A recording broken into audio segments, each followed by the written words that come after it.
Praise Lord. വേഗം വരുന്ന കർത്താവായ യേശു ക്രിസ്തുവിന്റെ നാമത്തിൽ എല്ലാ വിശുദ്ധന്മാർക്കും സ്നേഹവന്ദനം. जल्दी से जल्दी आने वाला प्रभु यीशु मसीह के नाम में सभी पवित्र जनों को प्रेम का वंदना. കർത്താവിന്റെ കൃപയാൽ നമുക്കൊരു ദിവസം കൂടി കർത്താവ് നമുക്ക് ദാനമായി നൽകി. प्रभु का अनुग्रह से हमें और एक दिन दान स्वरूप मिला है. നമുക്ക് ദൈവസന്നിധിയിൽ കൂടി വരുവാനും ദൈവജനം കേൾക്കുവാനും ഒക്കെ ലഭിക്കുന്ന ഈ അവസ്ഥ എത്രയോ ഭാഗ്യകരമാണ്. हमें इस तरह प्रभु की उपस्थिति में इकट्ठा होकर इस तरह संगति करना कितना भाग्यशाली अवस्था है वो. ഈ ലോക്ക്ഡൌൺ പീരീഡിലും ഇത്രയും നീണ്ട ഒരു സമയമായിട്ടും ദൈവത്തിന്റെ കൃപയാൽ ദൈവമക്കൾ എല്ലാവരും വളരെ കർത്താവിൽ സന്തോഷമുള്ളതായിരിക്കുന്നു.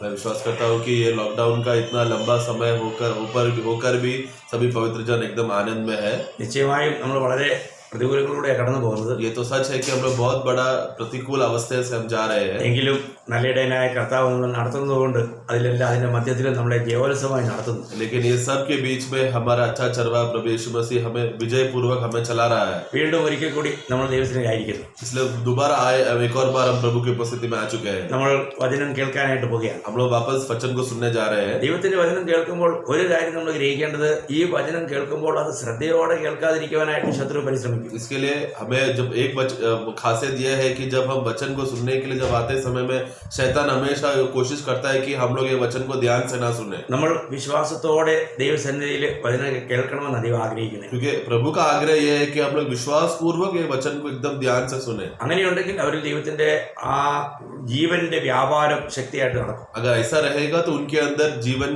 जीवन के आधार पर वो वचन कार्य करेगा. നമുക്കറിയാം, നമ്മൾ 2 കൊരിന്ത്യർ 4:4 വായിക്കുമ്പോൾ दूसरा कोरिन्थी 4:4 में जब हम पढ़ते हैं, ദൈവപ്രതിമയായ ക്രിസ്തുവിന്റെ തേജസ്സുള്ള സുവിശേഷത്തിന്റെ പ്രകാശനം ശോഭിക്കാതിരിപ്പാൻ ഈ ലോകത്തിന്റെ ദൈവം അവിശ്വാസികളുടെ മനസ്സ് കുരുടാക്കി എന്ന് നമ്മൾ വായിക്കുന്നുണ്ട്. 2 Corinthians 4:4 पढ़ेंगे. और उन अविश्वासियों के लिए जिनकी बुद्धि इस संसार के ईश्वर ने अंधी कर दी है, ताकि मसीह जो परमेश्वर का प्रतिरूप है उसके तेजोमय सुसमाचार का प्रकाश उन पर न चमके. അപ്പോൾ നമ്മൾ ദൈവത്തിന്റെ വചനം കേൾക്കുമ്പോൾ എങ്ങനെയെങ്കിലും ഈ ദൈവവചനം ശരിയായിട്ട് അവരുടെ ഉള്ളിൽ പ്രകാശിക്കാതിരിക്കുവാൻ വേണ്ടി ശത്രു ഇങ്ങനെ പ്രവർത്തിച്ചുകൊണ്ടിരിക്കുക. तो इसके लिए हम जब वचन बोलते समय में इस दुनिया के लोगों को ये वचन नहीं समझ पाए या नहीं सुन पाए, इसलिए शैतान कार्य करते रहता है. അപ്പോൾ നമ്മൾ ഒരു കാര്യം മനസ്സിലാക്കേണ്ടത്, നമ്മൾ വളരെ വിശ്വാസത്തോടെ ആത്മാവിൽ പൂർണ്ണമായും വിധേയപ്പെട്ട് ദൈവസന്നിധിയിൽ ശ്രദ്ധയോടെ കേൾക്കുന്നെങ്കിൽ മാത്രമേ നമുക്ക് ഈ കാര്യങ്ങൾ ഗ്രഹിക്കാൻ കഴിയൂ. इसलिए विश्वास पूर्वक हम रहते समय में आत्मा में अपने को समर्पण करके आत्मा में अधीन रहा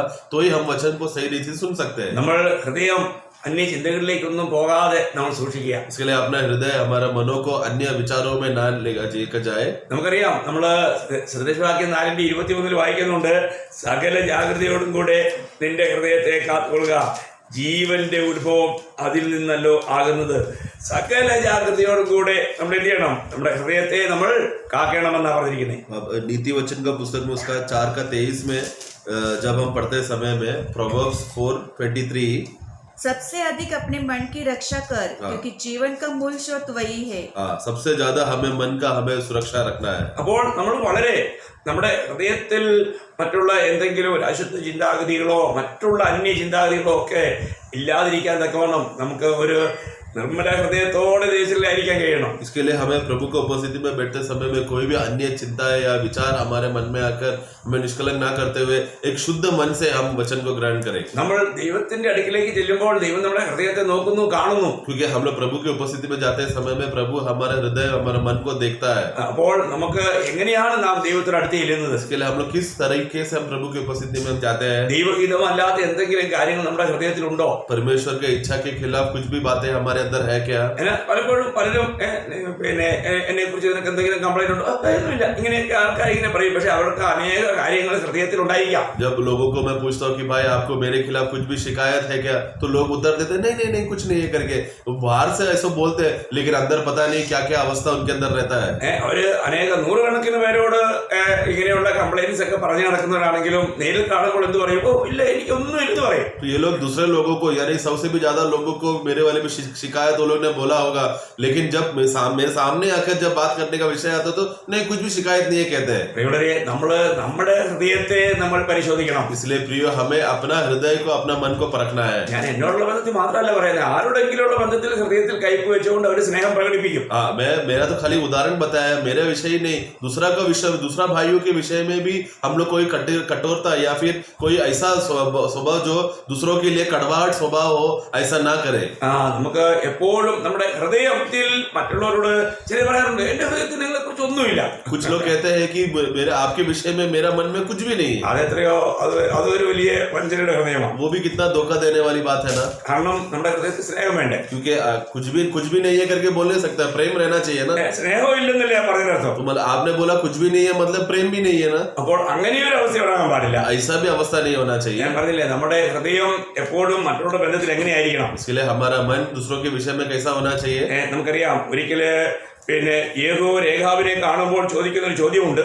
देखते कि येहू जब रेहा को देखने के लिए जाता है, അവരെ വഴിയിൽ വെച്ച് കാണുമ്പോൾ ചോദിക്കുന്ന ഒരു ചോദ്യമുണ്ട്. वो लोग जब रास्ते में मिलते समय में तब एक सवाल पूछा जाता है। 2 രാജാവ് 10:15. दूसरा राजा 10:15। അവിടെ നിന്നും പുറപ്പെട്ടപ്പോൾ തന്നെ എതിരേൽപ്പാൻ വരുന്ന രേഖാവിന്റെ മകനായ യോനാദാവിനെ കണ്ടു. വന്ദനം ചെയ്തു അവനോട്, എന്റെ ഹൃദയം നിന്റെ ഹൃദയത്തോട് ചേർന്നിരിക്കുന്നത് പോലെ നിന്റെ ഹൃദയം പരമാർത്ഥമായിരിക്കുന്നുവോ എന്ന് ചോദിച്ചു. അതിന് യോനാദാവ് അതെ എന്ന് പറഞ്ഞു. അങ്ങനെയെങ്കിൽ കൈതരിക. അപ്പോൾ ഇവിടെ എന്റെ ഹൃദയത്തിൽ നിന്നോട് വളരെ വളരെ സ്നേഹം മാത്രമാണുള്ളതെന്നാണ് യേഹൂ യോനാദാവിനോട് പറയുന്നത്. पढ़ेंगे 2 किंग्स चैप्टर 10:15। जब वो वहां से चला तब रेकाब का पुत्र योनाबाद सामने से आते हुए उसको मिला। उसको कुशल से पूछकर कहा, मेरा मन तो तेरे प्रति निष्कपट है, क्या तेरा मन भी वैसा ही है? योनाबाद ने कहा, हाँ ऐसा ही है। फिर उसने कहा, ऐसा हो तो अपना हाथ मुझे दे। അപ്പോൾ നമ്മുടെ ഹൃദയം പരമാർത്ഥമാണോ എന്നുള്ളതാണ്. इसके लिए हमारा मन जो है, हृदय जो है, सीधा है कि नहीं या शुद्ध है कि नहीं हमें देखना है। നാം പരമാർത്ഥികളായിരിക്കണം. हम लोग शुद्ध मन से वाले रहने चाहिए।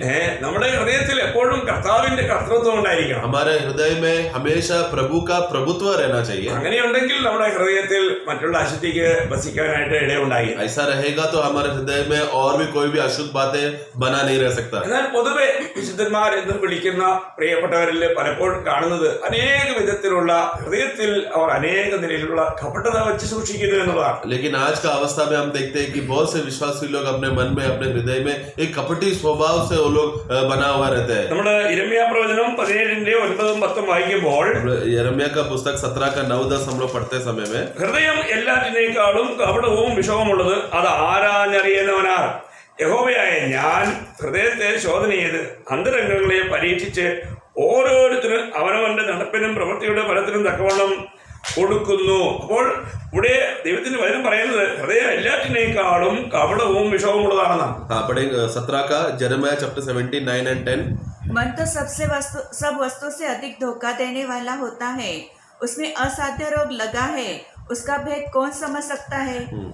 मैं यहोवा मन को खोजता और हृदय को जांचता हूँ, ताकि प्रत्येक जन को उसकी चाल चलन के अनुसार अर्थात उसके कामों को फल दूं। അപ്പോൾ ഇവിടെ നമ്മൾ വായിച്ച കേട്ടത് ദൈവം എന്ത് ചെയ്യുന്നു? നമ്മുടെ ഹൃദയങ്ങളെ നോക്കിക്കൊണ്ടിരിക്കുന്നു. इसके लिए हम देखते हैं कि हमने अभी पढ़ा कि यहोवा परमेश्वर जो है वो अपने हृदय को या मन को वो जांचता है। നമ്മുടെ ഓരോ പ്രവൃത്തികളും നമുക്ക് മറ്റുള്ള മുമ്പിൽ നമുക്ക് അനേക നിലകളിൽ നല്ല കാര്യങ്ങളായിട്ട് നല്ല വ്യക്തിയായിട്ട് അഭിനയിക്കാൻ പറ്റും. हम लोग हमारे एक एक कार्य परमेश्वर देखता है। हम लोग शायद दूसरों के सामने कोई क्रिया के रूप में बता सकते हैं हम लोग अच्छा काम कर रहे हैं करके, എന്നാൽ लेकिन നമ്മൾ ഒരു കാര്യം ചെയ്യുമ്പോൾ അത് ഹൃദയംഗമായിട്ടല്ലെങ്കിൽ ദൈവമക്കളെ അതിലെല്ലാം കപടതയാണ്, വഞ്ചനയാണ്. അത് നമുക്ക് വലിയ തീരെ നഷ്ടമായി മാറുകയാണ്. तो कोई भी भला कार्य करते समय में हृदय पूर्वक आनंद से, खुशी से, शुद्ध मन से अगर हम नहीं कर रहे हैं तो वो सिर्फ दिखावटी रहेगा, तो आगे चलकर एक बहुत बड़ा धोखा का फायदा कारण होगा और वो निष्फल हो जाएगा। നമ്മള് സദൃശവാക്യം 4:23 വായിച്ചല്ലോ, ജീവന്റെ ഉത്ഭവം ഹൃദയത്തിൽ നിന്നാ. ജീവന്റെ, അപ്പൊ ജീവനുമായി ബന്ധപ്പെട്ട ഒരു സ്ഥാനം എന്നുള്ളത് ഹൃദയമാണ്. तो हमने नीति वचन 4:23 में, Proverbs 4:23 में हमने पढ़ा था, जीवन का श्रोता हमारा हृदय से उमड़ता है, तो वो श्रोता है जो हृदय में बसा है। അപ്പോൾ നമ്മൾക്ക് നമ്മുടെ ഹൃദയം എത്രമാത്രം സൂക്ഷിക്കേണ്ടതുണ്ട്. इसलिए हम अपने हृदय को कितना हमें संभालना है। നമ്മളെ ഈ ദൈവത്തിന്റെ വചനം ഹൃദയത്തിൽ സൂക്ഷിക്കണം. ये परमेश्वर का ये वचन को हमारे हृदय में संभालना है, वचन कहता है। അപ്പോൾ അങ്ങനെ ഹൃദയത്തിൽ നമ്മുടെ ദൈവത്തിന്റെ വചനം വസിക്കണമെങ്കിൽ നമ്മളിലുള്ള അശുദ്ധിയെയൊക്കെ പോക്കി നമ്മൾ ശുദ്ധീകരിക്കണം. इसके लिए अगर हृदय में अगर बसना है तो हमारे अंदर का सब अशुद्ध बातों को हटाकर उसे शुद्ध रखना है। നമ്മുടെ ജീവിതത്തിൽ നമുക്ക് വളരെ നല്ല കടപ്പാടുണ്ട് ആ വിഷയത്തിൽ. हमारे विषय में, इस विषय में हमारे जीवन में बहुत जिम्मेदारी है। നമ്മള് യിരെമ്യാവ് 4:14 നമ്മുടെ രക്ഷയോടുള്ള ബന്ധത്തിൽ നമുക്കറിയാം, രക്ഷിക്കപ്പെട്ട നമ്മൾ ഓരോ ദിവസവും രക്ഷിക്കപ്പെടണം. അതിന് ഈ വചനം നമ്മുടെ ഉള്ളിൽ ഇരിക്കണം. അങ്ങനെയുണ്ടെങ്കിൽ നമ്മളിലുള്ള അഴുക്കുകളെല്ലാം കഴുകിക്കളയണമെന്ന ഒരു പ്രസ്താവന യിരെമ്യാ പ്രവചനം 4:14 വായിക്കാൻ കഴിയും. യെരൂശലേമേ, നീ രക്ഷിക്കപ്പെടേണ്ടതിനും നിന്റെ ഹൃദയത്തിന്റെ ദുഷ്ടത കഴുകിക്കളയുക. നിന്റെ ദുഷ്ടവിചാരങ്ങൾ എത്രത്തോളം നിന്റെ ഉള്ളിലിരിക്കും. നിന്റെ വിചാരങ്ങളെയൊക്കെ നമ്മൾ ശ്രദ്ധിക്കണം പ്രിയമുള്ളവരെ. इसके लिए यिर्मयाह का पुस्तक उसका 4:14 में, यिर्मयाह 4:14 में किस तरह प्रभु वहां पर बताता है यरूशलेम के लोगों को. पढ़े. हे यरूशलेम, अपना हृदय बुराई से धो कि तुम्हारा उद्धार हो जाए. तुम कब तक व्यर्थ कल्पना करते रहेंगे? हाँ, कब तक तुम अपने व्यर्थ कल्पनाओं से तुम अपने हृदय को तुम अशुद्ध करते रहोगे. उद्धार के लिए, यानी कि ये उद्धार कौन सा है? प्राण का उद्धार के विषय में, नया जन्म का नहीं, प्राण का उद्धार के लिए तुम्हें अपना दुष्टता को तुम्हें धोना है. നമ്മള് ദൈവത്തിന്റെ ജനമാണ്. हम लोग प्रभु के लोग हैं. നമ്മൾ വിശുദ്ധന്മാരെന്ന് വിളിക്കപ്പെടുന്നു. हम लोग पवित्र जन करके बुलाए भी जाते हैं. അതിന് യോഗ്യമായ ഒരു ജീവിതം നമ്മൾ നയിക്കണം. तो उसके योग्य हिसाब से हमें चाल चलन चलना है ना. നമ്മൾ പുറമേ ഒരു എന്തെങ്കിലും ഒരു വിശുദ്ധിയുടെ ഒരു കാര്യം, അല്ലെങ്കിൽ നമ്മളൊരു വെള്ള ഉടുപ്പിട്ടതോ അല്ലെങ്കിൽ പിന്നെ നമ്മൾ ക്ലീൻ ഷേവ് ചെയ്തതൊന്നും അല്ല നമ്മുടെ വിശുദ്ധിയുടെ ആധാരം. हमारा पवित्रता का आधार हमने क्या किया, नहा लिया है, सफेद कपड़ा हमने पहन लिया है, या फिर दाढ़ी मूछी एकदम क्लीन शेव कर दिया, ऐसा बाहरी रूप से दिखाकर नहीं हमारा पवित्रता रहता है. അതുകൊണ്ട് അതൊന്നും ചെയ്യരുത് തലയാ പറഞ്ഞത്. उसका मतलब ये नहीं कि ये सब करना नहीं चाहिए. നിങ്ങൾ മാന്യമായിട്ടുള്ള വസ്ത്രധാരണം ചെയ്യണം. क्योंकि हम लोग हमेशा मान्य और इज्जतदार वस्त्र पहनना है. നമ്മൾ നല്ല രീതിയിൽ ജീവിക്കണം. हम लोग हमेशा अच्छे रीति से हमें जीना है. എന്നാൽ നമുക്ക് ഇങ്ങനെയുള്ള ചില ബാഹ്യ പ്രകടനങ്ങളിലൂടെ നമ്മൾ ഭക്തരാണെന്ന് കാണിക്കാൻ ശ്രമിക്കരുത് എന്ന് പറയുന്നത്. हाँ, लेकिन मेरा कहने का उद्देश्य है कि बाहर के बातों को दिखाकर तुम एक भक्त होकर के साबित मत करो. ഇന്ന് എത്രയോ പേര് കാവ്യ വസ്ത്രങ്ങളൊക്കെ ഇട്ട് മാലയൊക്കെ ഇട്ട് ഞങ്ങൾ വലിയ ഭക്തരാണെന്ന് അവരോടുള്ള ജാതീയ മത ഭക്തിയിൽ അവർ ജീവിക്കുന്നുണ്ട്. പക്ഷെ അവരും ദൈവമായിട്ട് എന്തെങ്കിലും ബന്ധമുണ്ടോ? അവരുടെ ഉള്ളൊക്കെ എത്രമാത്രം പിന്നെ അസൂയയും പകയും പിണക്കവും വിദ്വേഷമൊക്കെ നിറഞ്ഞതാണെന്നുള്ളത് ദൈവം കാണുന്നില്ലേ? आज संसार के लोगों को अगर हम देखेंगे तो वो संसार के लोग उनका धर्म का वस्त्र पहनते हैं, उनका धर्म का रीति रिवाज, उनका धर्म का पोशाक पहनकर हम लोग उनका धर्म के हिसाब से वो लोग भक्त है करके बोलते हैं, लेकिन अंदर ईर्ष्या, द्वेष, नफरत, भेदभाव ये सब बातें रखकर वो लोग जीते हैं. वो है क्या सच्चा भक्ति का जीवन? നമുക്ക് യഥാർത്ഥമായും ദൈവത്തിന്റെ വചനത്തിന്റെ ശരിക്കുള്ള പ്രകാശനം ലഭിക്കണമെങ്കിൽ നമ്മുടെ ഹൃദയം വിശുദ്ധമായിരിക്കണം. इसके लिए हमें प्रभु का वचन का सही रीति का प्रकटीकरण या प्रकाश अगर हमें मिलना है तो हमारा हृदय शुद्ध होना जरूरी है. നമുക്കറിയാം, നമ്മള് സാധാരണ വായിക്കാറുള്ള ഒരു വചനമുണ്ട് 119:18 വാക്യത്തില്. 119 का 18 में हम पढ़ते हैं. എന്താണ് അവിടെ വായിക്കുന്നത്? Psalms 119:18. അവിടെ വായിക്കുന്നത്, പിന്നെ നിന്റെ വചനത്തിലെ അത്ഭുതങ്ങളെ കാണേണ്ടത്, നിന്റെ ന്യായപ്രമാണത്തിലെ അത്ഭുതങ്ങൾ കാണേണ്ടതിന് എന്റെ കണ്ണുകളെ തുറക്കണമേ. ഏത് കണ്ണാണ് തുറക്കേണ്ടത്? നമ്മുടെ ഹൃദയ കണ്ണുകൾ തുറക്കപ്പെടണം. 119 का 18 पढ़ेंगे. मेरी आंखें खोल दे कि मैं तेरी व्यवस्था की अद्भुत बातें देख सकूं. तो अद्भुत बातें देखने के लिए मेरा आंखें खोल दे. वो कौन सा आंखें? हृदय की आंखें हो. നമ്മുടെ ഹൃദയ കണ്ണുകൾ തുറക്കപ്പെടണം. हमारे हृदय की आंखें, मन की आंखों को खुलना चाहिए. നമ്മുടെ ഹൃദയ കണ്ണുകൾ തുറക്കേണ്ടുമ്പോൾ തുറക്കുന്നുണ്ടോ? क्या हृदय का आंखें जिस रीति से जितना रीति तक खुल जाना चाहिए उतना खुल रहा है क्या? കാരണം നമ്മൾ ഇന്നലെ പിന്നെ പൗലോസ്ലിയുടെ പ്രാർത്ഥന നമ്മൾ വായിച്ച് പഠിച്ചുകൊണ്ടിരിക്കുകയായിരുന്നു. कल हम लोग पौलुस का प्रार्थना को हम देख रहे थे ना. അവിടെ നമ്മൾ എന്താണ് കണ്ടത്? उधर हमने क्या देखा? നമ്മള് പിന്നെ എഫെസ്യർ 3-ാം അധ്യായം അതിന്റെ പിന്നെ 18-ാം വാക്യം. एफेसियों का पुस्तक 3 का 18 में, Ephesians 3:18. അപ്പോൾ അവിടെ നമുക്ക് വായിക്കാൻ കഴിയുന്നത് നമ്മുടെ അകത്തെ മനുഷ്യനെ സംബന്ധിച്ച് 16 മനുഷ്യനെ സംബന്ധിച്ച് ശക്തിയോടെ ബലപ്പെടേണ്ടതിന് ക്രിസ്തു വിശ്വാസത്താൽ നിങ്ങളുടെ ഹൃദയങ്ങളിൽ വസിക്കേണ്ടതിനും വരം നൽകണമെന്നും എന്നും നിങ്ങൾ സ്നേഹത്തിൽ വേരൂന്നി അടിസ്ഥാനപ്പെട്ടവരായി വീതിയും നീളവും ഉയരവും ആഴവും എന്തെന്ന് സകല വിശുദ്ധന്മാരും കൂടെ ഗ്രഹിപ്പാനും പരിജ്ഞാനത്തെ കവിയുന്ന ക്രിസ്തുവിൻ സ്നേഹത്തെ അറിയുവാനും പ്രാപ്തരാകണം. അപ്പൊ ഈ അറിവുകൾക്ക് വേണ്ടി പ്രാർത്ഥിക്കാം. ഞാൻ ഒരു വാക്യം നിങ്ങളോട് പറയാൻ ആഗ്രഹിക്കുന്നത്, ഞാൻ ഉദ്ദേശിച്ചത് 1:18. इसी के साथ साथ हम एफेसियों 1 का 18 हम पढ़ेंगे. मेरा बोलने का उद्देश्य वो 1 का 18 में था. അതിന്റെ മലയാളത്തിൽ 17-ന്റെ അവസാനമാണ്. നമ്മുടെ കണ്ണുകൾ ഹൃദയദൃഷ്ടി പ്രകാശിച്ചിട്ട് അവിടെ വായിക്കുന്നത് ഹൃദയദൃഷ്ടി പ്രകാശിച്ചിട്ട് എന്ന് 17-ന്റെ അവസാനം നമുക്ക് വായിക്കാൻ കഴിയും. 18 का शुरुआत पढ़ेंगे. और तुम्हारे मन की आंखें ज्योतिर्मय हो. हाँ, बस तुम्हारे मन की आंखें ज्योतिमय हो. അപ്പോൾ നമ്മുടെ ഹൃദയദൃഷ്ടി പ്രകാശിക്കണം എന്നുള്ളത്. मन की आंखें ज्योतिमय हो.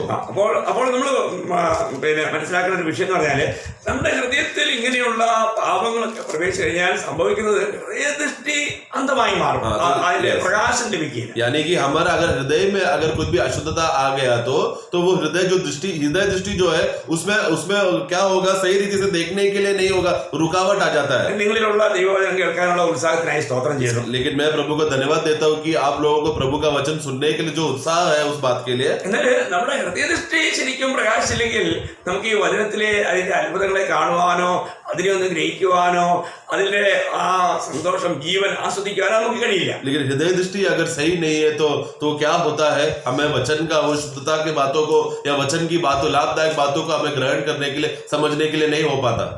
എന്ന് പറഞ്ഞാൽ എന്തെങ്കിലും തെറ്റായ ചിന്താഗതികളോ പാപമോ നമ്മുടെ ഉള്ളിൽ ഉണ്ടെങ്കിൽ, यानी कि कोई भी गलत विचार या पाप का विचार हमारे मन में हृदय में है तो ऐसा समय में हम अशुद्धता में रहते हैं. നമ്മള് വിലാപങ്ങൾ വിലാപങ്ങൾ അതിന്റെ 5-ാം അധ്യായം 17-ാം വാക്യം വായിക്കുമ്പോഴത്തേക്കും നമ്മൾ വായിക്കുന്നത് ഇങ്ങനെയാണ്: ഇതുകൊണ്ട് ഞങ്ങളുടെ ഹൃദയത്തിന് രോഗം പിടിച്ചിരിക്കുന്നു, ഇത് നിമിത്തം ഞങ്ങളുടെ കണ്ണ് മങ്ങിയിരിക്കുന്നു. അവിടെ വായിക്കുന്നത് ഞങ്ങളുടെ ഹൃദയത്തിന് രോഗം പിടിച്ചു. എന്ത് രോഗം അറിയോ? ക്യാൻസർ ഒന്നും അല്ല, അതിനേക്കാൾ ഭയങ്കര പാപരോഗം. ഏതെങ്കിലും നിന്നുള്ള പാപം നമ്മുടെ ഹൃദയത്തിൽ വന്നു കഴിഞ്ഞാൽ അവിടെ സംഭവിക്കുന്നതിനറിയോ? അവിടെ കണ്ണ് മങ്ങിപ്പോകും, കണ്ണിന്റെ കാഴ്ച നഷ്ടപ്പെടും. उधर विलाप का पुस्तक में हम लोग उसका 5:17 में लेमेंटेशन चैप्टर 5:17 में उधर हृदय अवस्था देखो क्या है. इस कारण हमारा हृदय निर्बल हो गया है. हाँ. इन्हीं बातों से हमारी आंखें धुंधली पड़ गई है. मलयालम में पढ़ते समय में हमारे हृदय में बीमारी आ चुका है, कोई रोग आ चुका है जिसके वजह से हमारा मन धुंधली हो चुका है. रोग आया मतलब कैंसर बोलकर रोग नहीं, एक ऐसा रोग है जिसका अवस्था से क्या होता है, अशुद्धता आता है, जिसके वजह से हमें धुंधला दिखता है. നമ്മൾ ശ്രദ്ധിക്കണം പ്രിയമുള്ളവരെ. इसलिए हमें ध्यान देना है प्रिय. നമ്മൾ ഇന്നും പലപ്പോഴും വചനം വേണ്ടുവണ്ണം ഗ്രഹിക്കാൻ കഴിയാത്ത എന്തുകൊണ്ടാ? आज भी हमें वचन को सही रीति से ग्रहण करने या स्वीकारने नहीं हो पा रहा. उसका कारण क्या है? ആ വചനത്തിൽ വളരാൻ കഴിയാത്ത എന്തുകൊണ്ടാ? उस वचन में बढ़ने नहीं हो पा रहा है. उसका कारण क्या है? നിശ്ചയമായും ഹൃദയത്തിൽ എന്തെങ്കിലും ദൈവഹിതത്തിന് വിരുദ്ധമായിട്ടുള്ള പല കാര്യങ്ങളും ഉണ്ടാകാം. क्योंकि वास्तव कुछ भी ऐसा हो सकता है जो हमारा विचार परमेश्वर की इच्छा के खिलाफ रहेगा. ദൈവം തന്റെ ജനത്തെ കുറിച്ച് പലപ്പോഴും പറയാനുള്ള ഒരു കാര്യം, ചില കാര്യം ഞാൻ ഓർപ്പിക്കാം. എസെക്കിയേൽ പ്രവചനം 12-ാം അധ്യായത്തിന്റെ 1-2 വാക്യം. एजेकिएल 12:1-2 में प्रभु अपने लोगों को बात याद दिलाता है. യഹോവയുടെ അരുളപ്പാട് എനിക്ക് ഉണ്ടായിരുന്നാൽ, മനുഷ്യപുത്ര, നീ മത്സരഗ്രഹത്തിന്റെ നടുവിൽ പാർക്കുന്നു. കാണുവാൻ കണ്ണുണ്ടെങ്കിലും അവർ കാണുന്നില്ല, കേൾപ്പാൻ ചെവിയുണ്ടെങ്കിലും അവർ കേൾക്കുന്നില്ല, അവർ മത്സരഗ്രഹമല്ലോ. അപ്പോൾ ദൈവം പറയുകയാണ്, അവർക്ക് കണ്ണുണ്ട് കാണുന്നില്ല, ചെവിയുണ്ട് കേൾക്കുന്നില്ല, കാരണം അവർ മത്സരികളാണ്, മത്സരികൾ. एजेकिएल 12:1-2, एजेकिएल 12:1-2. फिर यहोवा का यह वचन मेरे पास पहुंचा: हे मनुष्य के संतान, तू विद्रोह करने वाले घराने के बीच में रहता है, जिनके देखने के लिए आँख तो है परंतु नहीं देखते, और सुनने के लिए कान तो है परंतु नहीं सुनते, क्योंकि वे विद्रोह करने वाले घराने के हैं. क्योंकि विद्रोह करने के घराने के होने उसकी वजह से, या बलवा करने वाले लोगों के होने की वजह से उनका अवस्था क्या है? आंख है पर दिखता नहीं, कान है पर सुनता नहीं. പ്രിയമുള്ളവരെ, ചിലരുടെ സ്വഭാവ സവിശേഷത കൊണ്ട് ദൈവമേ നിന്റെ വചനം അവർ ഗ്രഹിക്കാതെ പോകട്ടെന്ന് പറയേണ്ടി വരിക. क्योंकि देखो कुछ लोगों का स्वभाव को देखकर, उनका एक पाप में या अशुद्ध प्रकृति को देखकर कभी कभी अवस्था क्या हो जाता है, हे प्रभु ये लोग वचन ना ग्रहण कर पाए, ऐसा अवस्थे में हो जाते हैं लोग. നമ്മള് ഞാനൊരു വാക്യം കൂടി ഇസ്രായേലിനോടുള്ള ബന്ധത്തിൽ ഇങ്ങനെ സംഭവിക്കാനായിട്ട് ആഗ്രഹിക്കുന്ന ഒരവസ്ഥയിലേക്ക് വിശുദ്ധന്മാർ മാറുന്നു, അല്ലെങ്കിൽ പ്രവാചകന്മാർ മാറുന്നു.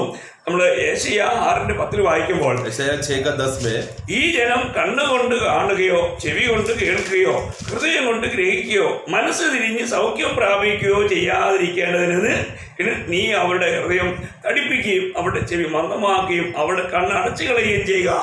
तो इधर देखो एक ऐसा एक बुरा अवस्था परिस्थिति पहुंचा है उनका बलवा करने का स्वभाव के वजह से. यशायाह 6:10 पढ़ेंगे 6:10. तो इन लोगों के मन को मोटा और उनके कानों को भारी कर और उनकी आंखों को बंद कर, ऐसा न हो कि वे आंखों से देखे और कानों से सुने और मन से बूझे और मन फिराए और चंगे हो जाएं. അപ്പോൾ നമ്മളൊരു കാര്യം മനസ്സിലാക്കേണ്ടത്, ജനങ്ങൾക്ക് കണ്ണുണ്ടെങ്കിലും അവർക്ക് കാണാനായിട്ട് താല്പര്യമില്ല. देखो लोगों को आग रहता है लेकिन उन लोगों को देखने के लिए का इच्छा नहीं है. ചെവി ഉണ്ടെങ്കിലും അവർക്ക് കേൾക്കാൻ മനസ്സില്ല. उनको कान है सुनने के लिए लेकिन सुनने के लिए उनको दिलचस्पी नहीं അവര് है. ഹൃദയം കൊണ്ട് മാനസാന്തരപ്പെട്ട് ദൈവത്തെങ്കിലേക്ക് തിരിഞ്ഞു വരാനായിട്ടുള്ള ആഗ്രഹമില്ല. वो लोग पूर्ण मन से मन फिराकर प्रभु की ओर मुड़कर वापस आने के लिए इच्छा नहीं है उनको. ഇതെല്ലാം എന്താണെന്നറിയാമോ? ये सब कारण क्या है? ഏതെങ്കിലും പാപത്തിന്റെ ചതിയാൽ അവരുടെ ഹൃദയത്തിന്റെ ആ കാഴ്ചപ്പാട് നഷ്ടപ്പെട്ടതില്ല. क्योंकि उनके जीवन में पाप का धोखे की वजह से उन लोग धोखे में एक फंदे में फंसकर वो लोग प्रभु में वापस आना नहीं चाहते. ദൈവമക്കളെ, നമുക്ക് ഓരോ ദിവസവും ദൈവത്തോട് അടുത്തിരിക്കുന്നത് നല്ലതെന്ന് പറയാൻ കഴിയുമോ? Amen. इसके लिए हमें प्रतिदिन प्रियो क्या मैं प्रभु के उपस्थिति में बना रहना ये अच्छी बात है करके ऐसा बोलने होता है क्या? നിങ്ങളൊരു കാര്യം ചിന്തിക്കണേ. आप लोग एक बात सोचना, ശത്രു അവസരം ലഭിച്ചിട്ടുണ്ടെങ്കിൽ വിശുദ്ധന്മാരുടെ ആദ്യം തകർക്കുന്നത് കാഴ്ചപ്പാടാണ്. क्योंकि अगर शत्रु ने अगर पवित्र जनों में अगर कार्य करने शुरू हो गया, उन पर अगर विजय पाया, तो पवित्र जन का सबसे पहला बात को कौन सा बात पर आक्रमण करता है मालूम है? उनका नजरिया को, उनका दृष्टि को.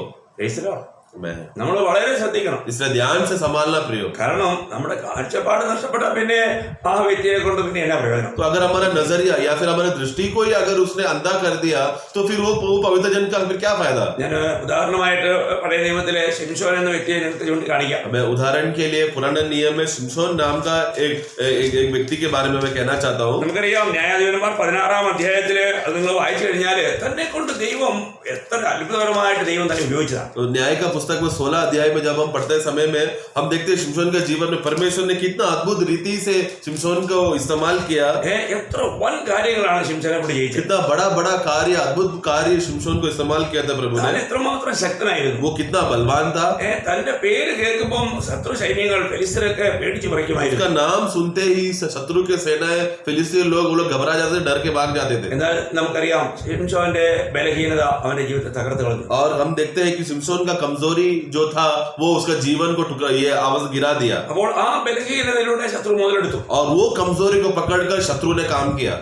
അത് ഞാൻ ഒരുപാട് വിസ്തരിക്കുന്നില്ല. उसका मैं गहराई में मैं नहीं जा रहा. നിങ്ങൾക്ക് ഇതൊക്കെ അറിയാമല്ലോ. ये सब बातें आप लोग जानते हैं ना. എന്നാൽ അവസാനം ഫെലിസ്ത്യരുടെ കയ്യിൽ അവൻ പെട്ടപ്പോൾ, लेकिन जब आखिरी में भी जब अंत तक जब वो पकड़ा गया तभी भी പെട്ട് കഴിഞ്ഞപ്പോൾ അത് സംഭവിച്ചേ, उसका पकड़ा गया था, उसका अवस्था क्या हो गया? ആദ്യം അവർ ചെയ്തത് അതിന്റെ 16-21 വായിക്കുന്നത്, ഫെലിസ്ത്യരോ അവനെ പിടിച്ച് കണ്ണ് കുത്തി പൊട്ടിച്ച് ഗസയിലേക്ക് കൊണ്ടുപോയി ചെമ്പ് ചങ്ങല കൊണ്ട് ബന്ധിച്ച് അവൻ കാരാഗ്രഹത്തിൽ മാവ് പൊടിച്ചുകൊണ്ടിരുന്നു. നോക്കണേ, ഇത്ര മല്ലനായ ശക്തനായ ദൈവത്തിന്റെ കരങ്ങളിൽ ഉപയോഗിക്കപ്പെട്ട ശിംശോൻ ഇവിടെ ഇതാ കണ്ണ് കുത്തിപ്പൊട്ടിക്കപ്പെട്ടവനായി ശത്രുവിന്റെ ആ കാരാഗ്രഹത്തിൽ കിടന്നുകൊണ്ട് അവർക്ക് വേണ്ടി മാവ് പൊടിച്ചോണ്ടിരിക്കും. देखो उसको देखो जजेस 16:21 में, न्याय का पुस्तक 16 का 21 में इतना बड़ा बलवान शमशोन का अवस्था क्या हुआ. देखो शत्रु ने पहला क्या किया.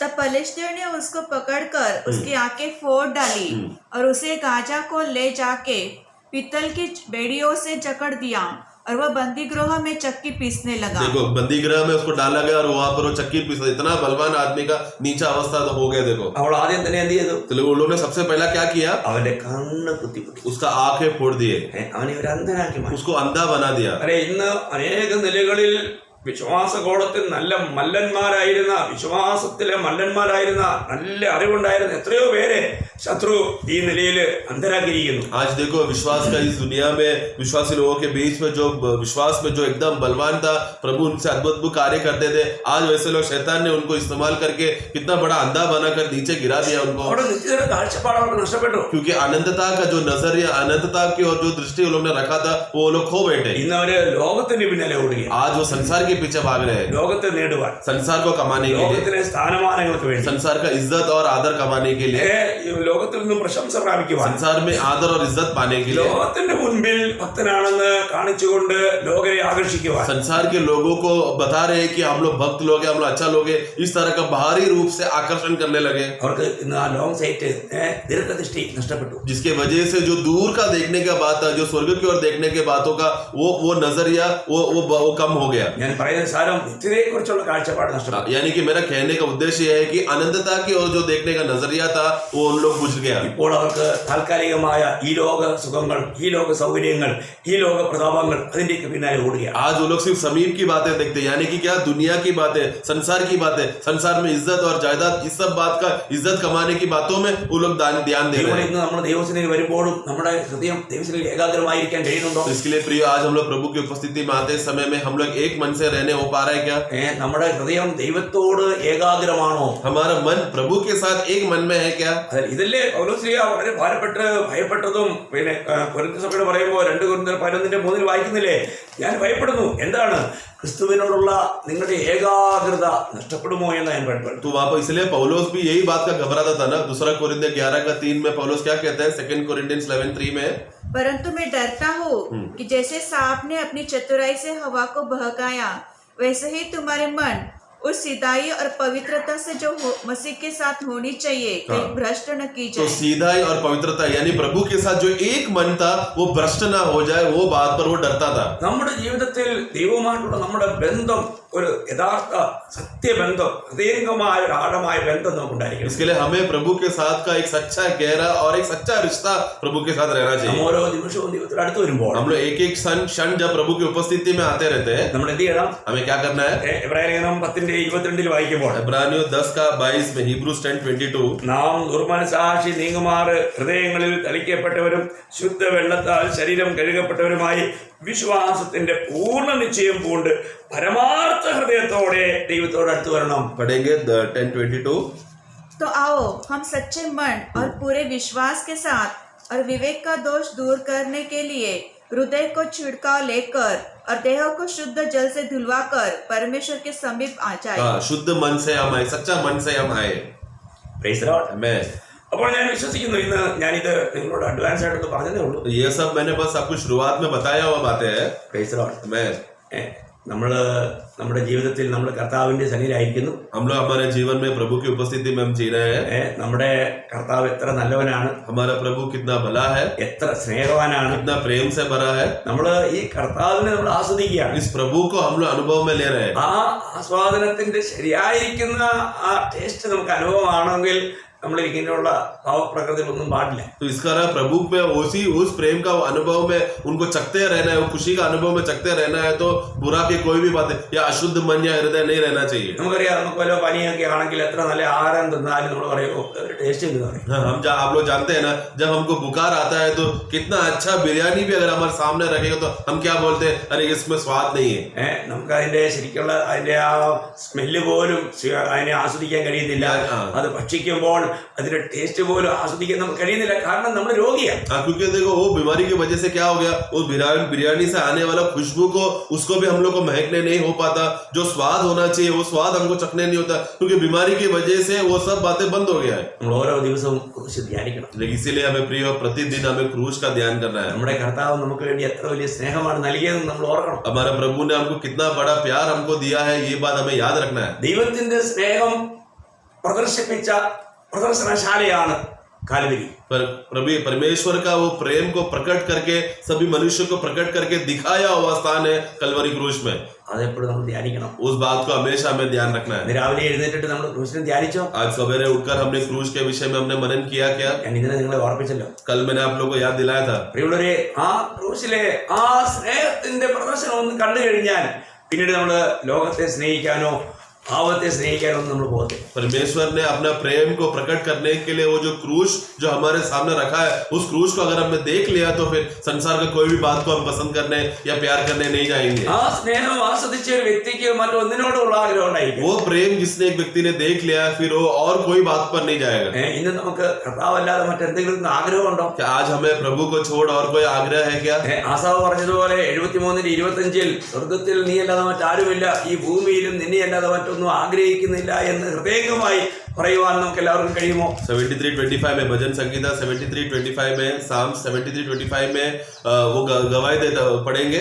स्वर्ग में मेरा और कौन है तेरे संग रहते हुए, मैं पृथ्वी पर और कुछ नहीं चाहता हाँ, तो स्वर्ग में भी और भूमि में भी प्रभु के अलावा उसके संग और कुछ नहीं वो चाहता। Praise the Lord. Amen. ദൈവമക്കളെ നമുക്ക് കർത്താവിനെ മാത്രം ആഗ്രഹിക്കാം. Amen. इसीलिए हमें प्रभु का ही केवल आग्रह रखे, നമുക്ക് കർത്താവിൽ എല്ലാം ഉണ്ട് പ്രിയമുള്ളവരെ. क्योंकि हमें मसीह में सब कुछ है। ആ കർത്താവുമായിട്ടുള്ള ആഴമായ ബന്ധത്തിലേക്ക് നമ്മൾ പോകണം. उस मसीह का गहरा मसीह में वो गहरा रिश्ते में हमें बढ़ना है। നമ്മൾ ആ കർത്താവിന്റെ ഒരു ഭാഗമായി മാറിയിരിക്കുന്നു. हम उस मसीह का एक भाग बन चुके हैं। Praise the Lord. Amen. അവിടുത്തെ ശരീരത്തിന്റെ ഒരു അവയവമാണ് നമ്മളെന്ന് പറയുമ്പോൾ അവിടുത്തെ ഒരു ഭാഗമല്ലേ. हम उनके देह के एक भाग है बोला तो हम लोग शरीर के अंग हो, देह का अंग हो चुके हैं ना।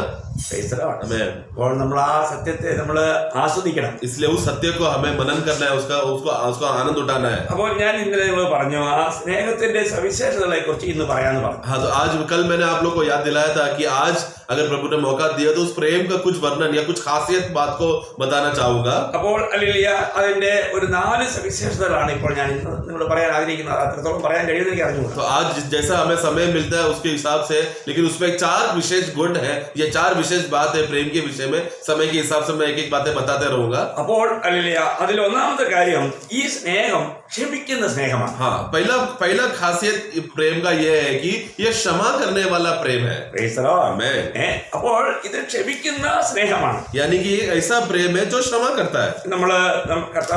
കർത്താവ് നമ്മുടെ പാപം ക്ഷമിക്കുമ്പോൾ എങ്ങനെയാണ് ക്ഷമിക്കുന്നത്? प्रभु जब हमारा पाप को क्षमा करते समय में किस तरीके से क्षमा किया है, അത് നമ്മളൊന്ന് അറിയുന്നത് നമുക്ക് വലിയ സന്തോഷം പകരും. Amen. वो बात जानेंगे तो हमें बहुत आनंद मिलता है प्रियो। നമ്മള് 103:12 വായിക്കുമ്പോൾ 103 का 12 में भजन संहिता Psalms 103 verse 12 അവിടെ വായിക്കുന്നത് ഉദയം അസ്തമയത്തോട് അകന്നിരിക്കുന്നത് പോലെ അവൻ നമ്മുടെ ലംഘനങ്ങളെ നമ്മോട് അകറ്റിയിരിക്കുന്നു. നിങ്ങൾക്ക് അതൊന്ന് മനസ്സിലാക്കാൻ പറ്റുമോ? Amen. 103 का 12 पढ़ेंगे। उदय चल अस्ताचल से जितनी दूर है उसने हमारे अपराधों को हमसे उतने ही दूर कर दिया है. Amen. क्या आप उसका खासियत को आप समझ सकते हैं क्या? Praise the Lord. Amen. ഇവയ്ക്ക് എപ്പോഴെങ്കിലും ഒന്ന് അടുത്ത് വരാൻ പറ്റുമോ? എപ്പോഴെങ്കിലും ഒന്ന് അടുത്ത് വരാൻ പറ്റുമോ? हम लोग कभी भी इसका नजदीक आ सकते ഈ ഉദയവാസ്തമയം കൂടെ അടുത്ത് हैं। ये उदय और जो अस्त जो है, ये जो एकदम दूर दूर है, ये कभी निकट आ सकता है, नजदीक आ सकता है क्या? സംഭവമല്ല. असंभव है वो। അപ്പോൾ ഈ നിലയിൽ ദൈവത്തിന്റെ വചനം പറയുകയാണ് നമ്മുടെ എല്ലാ ലംഘനങ്ങളെയും നമ്മൾ ഈ നിലയിൽ അകറ്റിയിരിക്കുന്നു എന്ന് പറഞ്ഞാൽ ഇനി ഒരിക്കലും അത് അടുക്കുകയില്ല.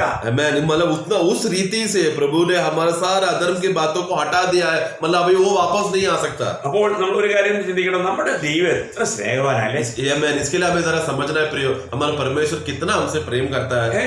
എത്ര ക്രൂരമായിട്ട് ജനം തന്നോട് പെരുമാറിയപ്പോഴും കർത്താവ് ആ ശത്രുക്കളെയും സ്നേഹിക്കുകയല്ലേ ചെയ്തേ. हमारा प्रभु यीशु मसीह के खिलाफ लोगों ने इतना दुष्टता से, इतना क्रूरता से प्रभु के साथ उन्होंने सलूक करने के बाद भी प्रभु अपने शत्रु के लिए, जो उनका विद्रोह करने वाले लोगों के लिए वो विनती किया ना। തന്നെ ഉപദ്രവിക്കുന്ന, തന്നെ നിന്ദിക്കുന്ന, തന്നെ പഴിക്കുന്ന, തന്നെ ക്രൂശിലേറ്റുന്ന ഇവരോട് എല്ലാവരോടുള്ള ദൈവത്തിന്റെ കർത്താവിന്റെ മനോഭാവം എന്തായിരുന്നു? जो उनको उपद्रव किया, जो उनको सताया, जो उनको ठट्टा उड़ाया, जो उनको मारा, ये सब लोगों के खिलाफ प्रभु का मनोभावना कैसा था? കർത്താവ് അവരോട് ക്ഷമിച്ചു. प्रभु ने उनको क्षमा किया പിതാവിനോടും അവർക്ക് വേണ്ടി ക്ഷമയ്ക്ക് വേണ്ടി അയച്ചു. और पिता भी उनको क्षमा करे, പിതാവിനോട് और पिता की ओर പിതാസേവി पिता से भी वो लोग क्षमा मांगकर वो क्या विनती करता है। അപ്പോൾ കർത്താവ് എന്ത് ചെയ്തു? തന്റെ ഹൃദയംഗമായി താൻ ക്ഷമിച്ചു. എന്നിട്ട് പിതാവിനോടും കർത്താവ് പറയുകയാണ്, പിതാവേ, നമ്മള് ലൂക്കോസ് 23:34 വായിക്കുന്നുണ്ട്, പിതാവേ ഇവർ ചെയ്യുന്നത് ഇന്നതെന്ന് അറിയായതുകൊണ്ട് ഇവരോട് ക്ഷമിക്കണമേ എന്ന് താൻ പ്രാർത്ഥിക്കുക പിതാവിനെ. तो वो अपने विषय में भी नहीं, लेकिन पिता से भी वो विनती करता है। वो लूका का पुस्तक उसका 23 का 34 में, लूक 23:34 में कहते हैं कि ये पिता इन्हें क्षमा कर, क्योंकि ये नहीं जानते क्या कर रहे हैं।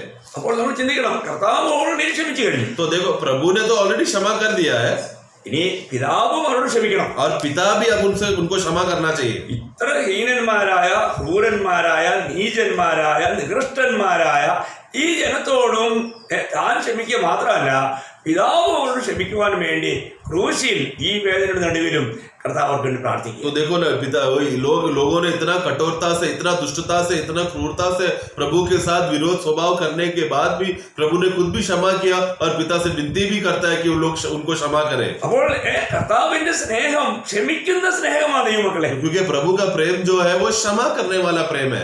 നമ്മള് പലപ്പോഴും പലരും ചിന്തിക്കാറുണ്ട്, ഞാൻ വലിയ പാപിയായതുകൊണ്ട് ദൈവം എന്നോട് ക്ഷമിക്കുമോ എന്നൊക്കെ ചിന്തിക്കുന്നവരുണ്ട്. क्योंकि कुछ लोग ऐसा सोचते भी है, मैं परमेश्वर की नजर में कितना बड़ा पापी हूँ, हूँ, इसलिए परमेश्वर मुझे क्षमा करेगा क्या? ഇങ്ങനെയുള്ള അനുഭവം ഞാൻ നിങ്ങൾ പറഞ്ഞിട്ടുണ്ടല്ലോ. इस तरह का अनुभव मैंने आप लोगों को बताया है ना. ഞാൻ ഇതിനു മുമ്പുള്ള ഏതോ ഒരു പിന്നെ കൂട്ടായ്മയിൽ അത് പറഞ്ഞതാ. मैं एक बार एक संगति में मैंने इस तरह कहा. ഞാൻ എന്റെ അനുഭവത്തിൽ ഇങ്ങനെ ഒരു കാര്യം ഉണ്ടായി. मेरे अनुभव में ये बात हुआ. ഒരു ഭവനത്തിൽ ചെന്ന് വചനം പറഞ്ഞപ്പോൾ जब मैं एक भवन में जाकर, एक घर में जाकर जब मैंने सुसमाचार वचन बताया, 82 വയസ്സ് പ്രായമുള്ള ഒരു അപ്പച്ചൻ ചോദിക്കുകയാണ്, एक 82 साल का उम्र का एक बुजुर्ग आदमी मुझसे पूछने लगा, കർത്താവ് എത്ര വലിയ പാപമാണെങ്കിലും ക്ഷമിക്കുവോ? क्या परमेश्वर कितना भी बड़ा पाप रहेगा वो क्षमा करेगा क्या? നോക്കണേ, അദ്ദേഹം ഒരു റോമൻ കാത്തലിക് ആണ്. वो एक रोमन कैथलिक का आदमी है. അദ്ദേഹം പള്ളിയിൽ പോകുന്ന ആളാണ്. वो हमेशा उनका कैथलिक चर्च में जाता है. അദ്ദേഹം കുമ്പസാരിക്കുന്ന ആളാണ്. उधर हमेशा वो उनका पादरी के सामने जाकर अपना पापों का अपराधों को बाकी में अंगीकार करता है. അദ്ദേഹം അവരുടെ രീതിയിൽ കുർബാന എന്ന് പറയും, കുർബാന കൈക്കൊള്ളുന്ന വ്യക്തിയാണ്. और उनके हिसाब से यानी कुर्बाना, यानी कि उनका पादरी के पास जाकर क्षमा मांगने का वो जो क्रिया है जो कैथलिक में वो भी करता है. കുർബാന കൈക്കൊള്ളുന്ന सॉरी, वो कुर्बाना बोला तो जो उनका प्रभु में जो कैथलिक लोग का प्रभु में है वो लोग खाते हैं. അപ്പൊ ഇതെല്ലാം ചെയ്യും. तो ये सब कैथलिक रीति का सब रिवाज वो करता है. എന്നിട്ടും അദ്ദേഹത്തിന് ഒരു സംശയം. लेकिन फिर भी उसको खुद के अंदर एक शंका है, एक डाउट है. ഇദ്ദേഹം അവിടെ പോയി കുമ്പസാരിക്കുന്ന ചെറിയ ചെറിയ തനിക്ക് ചെറുതാണെന്ന് താൻ മനസ്സിലാക്കിയിരിക്കുന്ന പാപങ്ങളൊക്കെ ഏറ്റു വരാറുള്ളൂ. हाँ, यानी कि वो जब जाकर अपना अपराधों के बारे में जो बातें हैं अंगीकार करते जाते समय में उसके हिसाब से जो छोटा छोटा पाप है वही जाकर वो बोलता है. കാരണം നിങ്ങൾക്കറിയാലോ, റോമൻ കാത്തലിക് ആൾക്കാർക്ക് പിന്നെ അച്ഛന്റെ അടുത്ത് പോയി താൻ ചെയ്ത പാപങ്ങളൊക്കെ ഏറ്റു പറയണം. क्योंकि आप लोग जानते हैं ना, रोमन कैथलिक का रिवाज क्या है. उनका पादरी के पास जाकर उन लोग ने किया हुआ जो भी गुनाह, जो अपराध रहता है वो जाकर उनको बोलकर अंगीकार करके उनसे क्षमा प्राप्त करना है. അപ്പൊ ഇത് ഏറ്റു പറയുമ്പോ അവര് ചില പിന്നെ പ്രാർത്ഥനയ്ക്ക് ചെല്ലാൻ പറയും. हाँ, तो वो लोग जब अंगीकार करते जाते समय में पादरी बोलते हैं कि इस तरीके का प्रार्थना को तुम बार बार बोलो. അല്ല ഈ നീ 10 പ്രാവശ്യം നന്നറിഞ്ഞ 10 പ്രാവശ്യം സ്വർഗസ്ഥനായ ഞങ്ങളുടെ പിതാവിനോട് പ്രാർത്ഥന ഇങ്ങനെ ചെല്ലണം എന്നൊക്കെ പറഞ്ഞ് ഒരു ശിക്ഷ കൊടുത്തു വിടും. फिर क्या करते, उनको एक हिसाब देते, एक पर्ची देते, यानी एक शिक्षण के रीत में देते, तुम 10 बार मरियम के बारे में प्रार्थना करो, 10 बार हे स्वर्गीय पिता तेरा नाम का महिमा, वो जो प्रभु ने चेले को सिखाया हुआ प्रार्थना वो प्रार्थना करो बोलकर ऐसा 10 बार 20 बार बोलने के लिए बोलता है, बार बार चलने के लिए बोलता है. ഇതൊക്കെ ചെയ്യുന്നുണ്ട് പുള്ളി. ये सब वो करता भी है, उनका रिवाज के हिसाब से सब कर रहा है. എന്നിട്ട് പുള്ളിക്ക് സംശയം, लेकिन फिर भी उनको शंका आया, വലിയ പാവം കർത്താവ് ക്ഷമിക്കും. क्या प्रभु परमेश्वर बड़ा पाप क्षमा करेगा क्या? അല്ലെ, നമുക്ക് ഈ സത്യം അറിയത്തില്ലെങ്കിൽ എന്തുമാത്രം നമ്മൾ വഞ്ചിക്കപ്പെടും. देखो प्रिय, अगर प्रभु का प्रेम का गहराई का सत्य अगर हम जानेंगे नहीं तो हम कितना धोखे में पड़ेंगे ना. ഞാൻ അദ്ദേഹത്തോട് തിരുവനന്തപുരത്തിലൂടെ 1-2 കാര്യങ്ങൾ ഓർമ്മിച്ചു. मैं उनका वचन के आधार पर कुछ बातों को मैंने उनको बताया. ഞാൻ ഇവിടെയും ആ പാപക്ഷമയോടുള്ള ബന്ധത്തിൽ അത് നിങ്ങളോട് പറയട്ടെ. वही सेम वाक्य पाप के क्षमा के विषय की बात है जो प्रभु का प्रेम को बताता है, वो बात को मैं पढ़ाना चाहता हूँ. യേശയ്യാ പ്രവചനം 1-ാം അധ്യായം 18-ാം വാക്യം. यशायाह का पुस्तक 1 अध्याय वाक्य 18. വരുവിൻ നമുക്ക് തമ്മിൽ വാദിക്കാം എന്ന് യഹോവ അരുളി ചെയ്യുന്നു. നിങ്ങളുടെ പാപങ്ങൾ കടും ചുവപ്പായിരുന്നാലും ഹിമം പോലെ വെളുക്കും, രക്താംബരം പോലെ ചുവപ്പായിരുന്നാലും പഞ്ഞി പോലെ ആയിത്തീരും. ഇതാരാ പറയുന്നേ? ദൈവം പറയാണ്, നീ എൻ്റെ അടുക്കൽ വരിക, നിന്റെ പാപങ്ങൾ നീ ഒന്ന് എന്നോട് പറയുക, ഞാനത് നിനക്ക് ക്ഷമിച്ചു തരാം. നിന്നെ ഞാൻ ഈ ഹിമം പോലെ എന്ന് പറഞ്ഞാല് ഇത്രമാത്രം നിന്റെ പാപം എത്ര കടുചുവപ്പായിരുന്നാലും കർത്താവ് ദൈവം പറയാണ്, ഞാൻ ഹിമം പോലെ വിളിപ്പിക്കാം, ഞാൻ രക്താംബരം പോലെ ആയിരുന്നാലും പഞ്ഞി പോലെ അതിനെ വെണ്മയുള്ളതാക്കി മാറ്റാം എന്ന് ദൈവം പറയുക. तो यहाँ पे परमेश्वर देखो क्या कहता है. Isaiah 1:18 में Isaiah 1:1-18 पढ़ेंगे. यहोवा कहता है, आओ हम आपस में विवाद करें. तुम्हारे पाप चाहे लाल रंग का, तुम्हारा पाप कितना भी लाल रंग का हो तो भी वे हिम के समान उजाले हो जाएंगे, तो भी वो हिम के समान उजाला हो जाएगा. और चाहे अर्गानी रंग के हो, कितना भी अर्गानी रंग का हो तो भी उनके समान श्वेत हो जाएंगे. उनके समान श्वेत हो जाएगा. Amen. നിങ്ങൾക്ക് ആ ശബ്ദമൊക്കെ ഒന്ന് ഗ്രഹിക്കാൻ കഴിയുന്നുണ്ടോ ദൈവമക്കളെ? प्रभु का ये सब बातों को आप समझ पा रहे हैं क्या? പാപക്ഷമ പ്രാപിച്ച നമ്മുടെ ഹൃദയം ദൈവം അതുപോലെ ആക്കിയില്ലേ? पाप का क्षमा प्राप्त किए हुए हम लोगों ने क्या प्रभु ने हमारे हृदय को इतना शुद्ध नहीं किया क्या? പാപഭാരം എന്നുള്ളത് എത്ര ഭയങ്കര ഭാരമായിരുന്നു. पाप का बोझ कितना बड़ा बोझ था जो हमें दबाते जा रहा था. ഞാൻ പറയുന്നത് പാപക്ഷമ പ്രാപിച്ച വ്യക്തികൾക്കെല്ലാം ആ പാപഭാരം എത്ര ഭയങ്കരമാണെന്ന് അവർക്കറിയാം. क्योंकि जिस व्यक्ति ने सच्चा पाप का क्षमा पाया रहेगा उनको पाप का बोझ का गंभीरता क्या है मालूम रहेगा. അപ്പൊ ഞാൻ ആ വ്യക്തിയോട് പിന്നെ ഒരു വാക്യം വായിച്ച് കേൾപ്പിച്ചത് 1 യോഹന്നാൻ 1:9 और फिर मैंने वो भाई को 1 യോഹന്നാൻ 1:9 भी मैंने पढ़ा. 1 John 1:9. നമ്മുടെ പാപങ്ങളെ ഏറ്റുപറയുന്നുവെങ്കിൽ അവൻ നമ്മോട് പാപങ്ങളെ ക്ഷമിച്ച് സകല അനീതിയും പോക്കി നമ്മെ ശുദ്ധീകരിപ്പാൻ തക്കവണ്ണം വിശ്വസ്തനും നീതിമാനുമാകുന്നു.